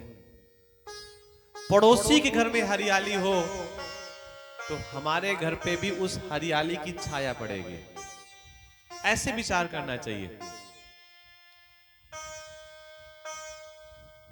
द्रोणाचार्य ने शिव की उपासना की, शिव की पूजा की, पुत्र मांगा, लेकिन किस लिए?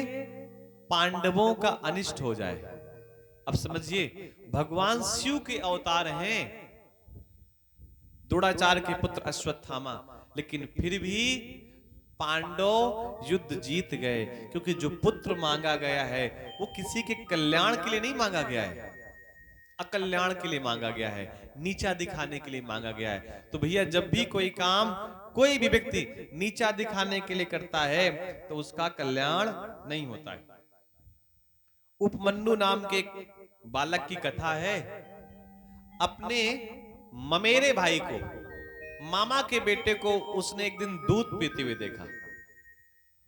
तो उपमन्यु ने कहा अपनी माँ से कि माँ, हमें भी दुग्ध पान करना है, हमें भी दुग्ध बहुत अच्छा लगता है। मैं मामा के यहाँ गया था तो मामा का बेटा दूध पी रहा था, तो थोड़ा सा ग्लास में दूध इसको भी दे दिया, उपमन्यु नाम के बालक को। दूध पीना बड़ा अच्छा लगा। उपमन्यु की माता पिता जो थे थोड़े से निर्धन थे, वापस अपनी माँ के पास आया, माँ से प्रार्थना करने लगा कि माँ हमें भी दुग्ध पान करना है, हमें भी दूध पीना है, आप भी हमें कहीं से दूध पिलाओ ना। माँ को लगा क्या करें, कैसे दूध की व्यवस्था करें। तत्काल माँ ने घर पे रखे हुए गेहूं के सूखे बीजों को पीस दिया, गेहूं के दानों को चक्की में पीस दिया। भैया गरीबी के बड़े हाल खराब होते हैं, जिन्होंने जीवन में देखी होगी ना, वो जब उस दृश्य को याद कर लेते होंगे तो भले ही आंखों से आंसू क्यों ना आए, लेकिन पूरा का पूरा रो लेते होंगे। और थोड़ा अमीरी भी कई बार बड़ी खतरनाक होती है। बेचारे जो गरीब होते हैं तो अब उनके बच्चे बड़े हो जाते हैं, अब मालूम पड़े धनवान बन गए, सेठ बन गए। अब घर में कोई अन्न का बोरा खिसकाया जा रहा है, अब अन्न के 10-20 दाने गिर गए चने के, तो जो बूढ़ी माता जिसने जीवन में भयंकर गरीबी देखी होती है, वो उन 10-20 दानों को जब देख लेती है जमीन पर गिर गए तो धीरे से उठा करके उनको रुमाल में बांधने लगती है। तो उसके बच्चे कहते हैं, अरे बुढ़िया क्या हो गया, डोकरी पागल हो गई क्या, ये दाने क्यों बिन रही? अरे झाड़ू के साथ इनको बाहर कर देंगे, फेंक देंगे। अब बुढ़िया कहती है, वो बूढ़ी माँ की, आज भैया तू बड़ा आदमी हो गया, कोई बात नहीं, लेकिन मैंने ऐसे ही एक एक दाने उठा उठा करके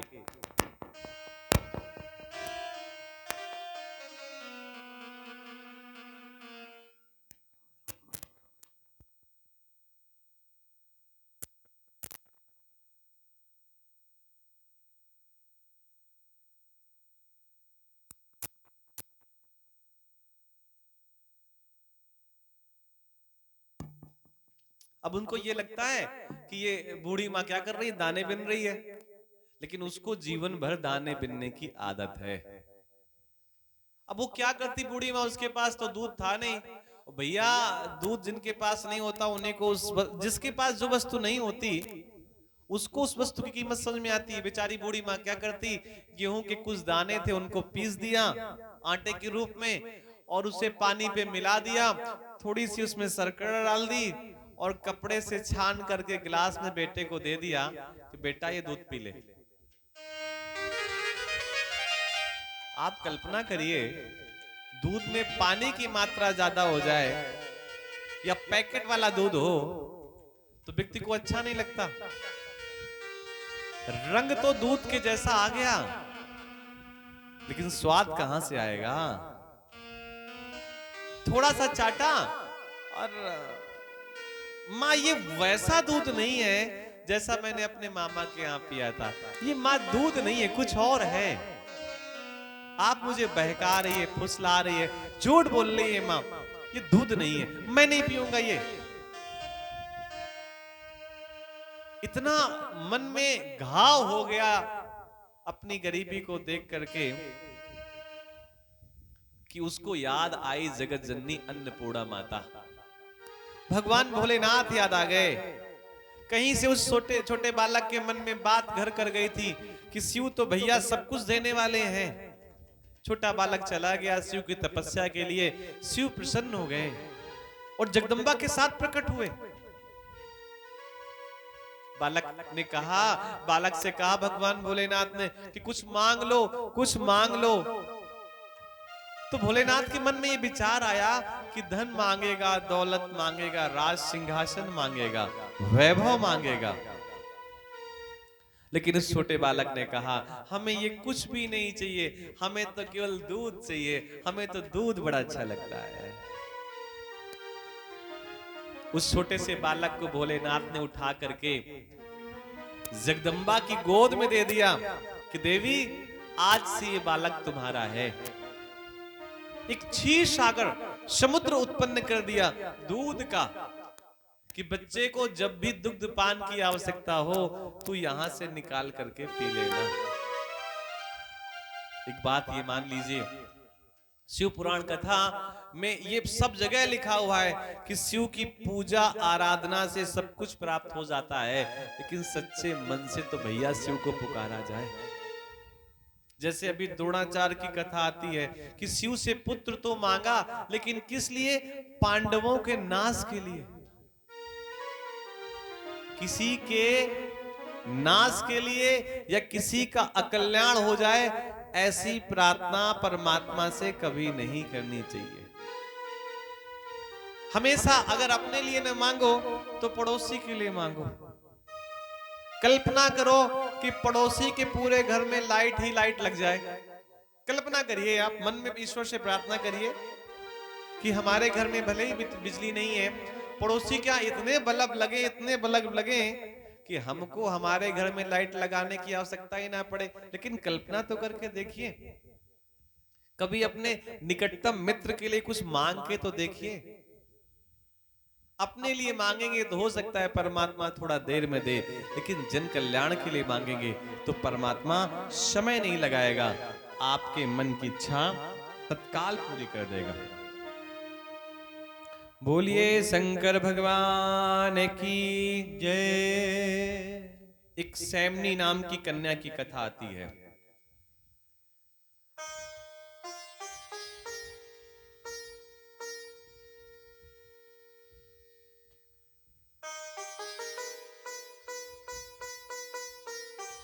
सैमनी नाम की कन्या थी और जैसे ही थोड़ी बड़ी हुई, माता पिता ने विवाह करवा दिया। विवाह के बाद बड़ी सकुशल, बड़े प्रेम से रहने लगी, कहीं कोई कमी नहीं थी। पति रोगग्रस्त हो गया, पति को बीमारी लग गई, पति को बीमारी लगी, पति के प्राण चले गए। अब ये स्वेच्छाचारिणी हो गई, रोकने टोकने वाला इसको कोई नहीं बचा। अब इसको जो भी पर पुरुष मिल जाता उसी से मित्रता कर लेती, पति के जैसा संबंध उस पुरुष से जोड़ लेती। जीवन भर ऐसे कार्य करती रही, पति की अनुपस्थिति में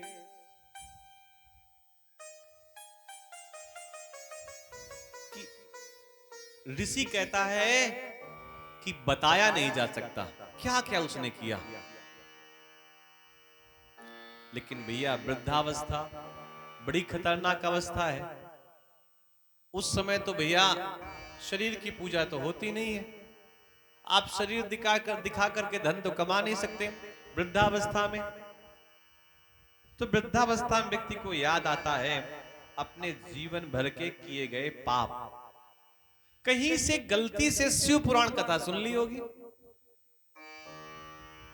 अब ये अपने पति के साथ, जिसको पति बनाया था, उसके साथ रहती थी, मदिरा भी पीती, मांस भी खाती। लेकिन कुछ नियम थे कि मांस बाकी पशुओं का खाती, लेकिन गाय और उसके बछड़े का मांस नहीं खाती थी। ये नियम थे, शिव पुराण में कहीं से कथा सुन रखी होगी। मदिरा के नशे में थी, मद्यपान किए हुई थी। अचानक रात में मांस भक्षण का मन हुआ। घर पे मेष पले हुए थे, खरगोश के बालक और अन्य कई जीव जंतु पले हुए थे। रात के अंधेरे पे चाकू लेकर के गई, तलवार लेकर के गई कच्चा मांस खाने के लिए। और जब उस मेष का मांस खाने के लिए जैसे ही अपनी तलवार से प्रहार किया, अनायास उसने एक गाय के बछड़े के ऊपर अपनी चाकू से प्रहार कर दिया। वो तत्काल वहीं पर मर गया। मांस का टुकड़ा लेकर के जब अपने आंगन में आई, उजाले में देखा तो एहसास हुआ कि ये मांस तो गाय का है, गाय के बछड़े का है। फेंक दिया, डर गई और मुख से क्या निकला? शिव शिव शिव शिव शिव शिव शिव। ये क्या हो गया? ये मैंने क्या किया? इस प्रकार के शब्द मुख से निकले, शिव शिव शिव शिव शिव शिव शिव।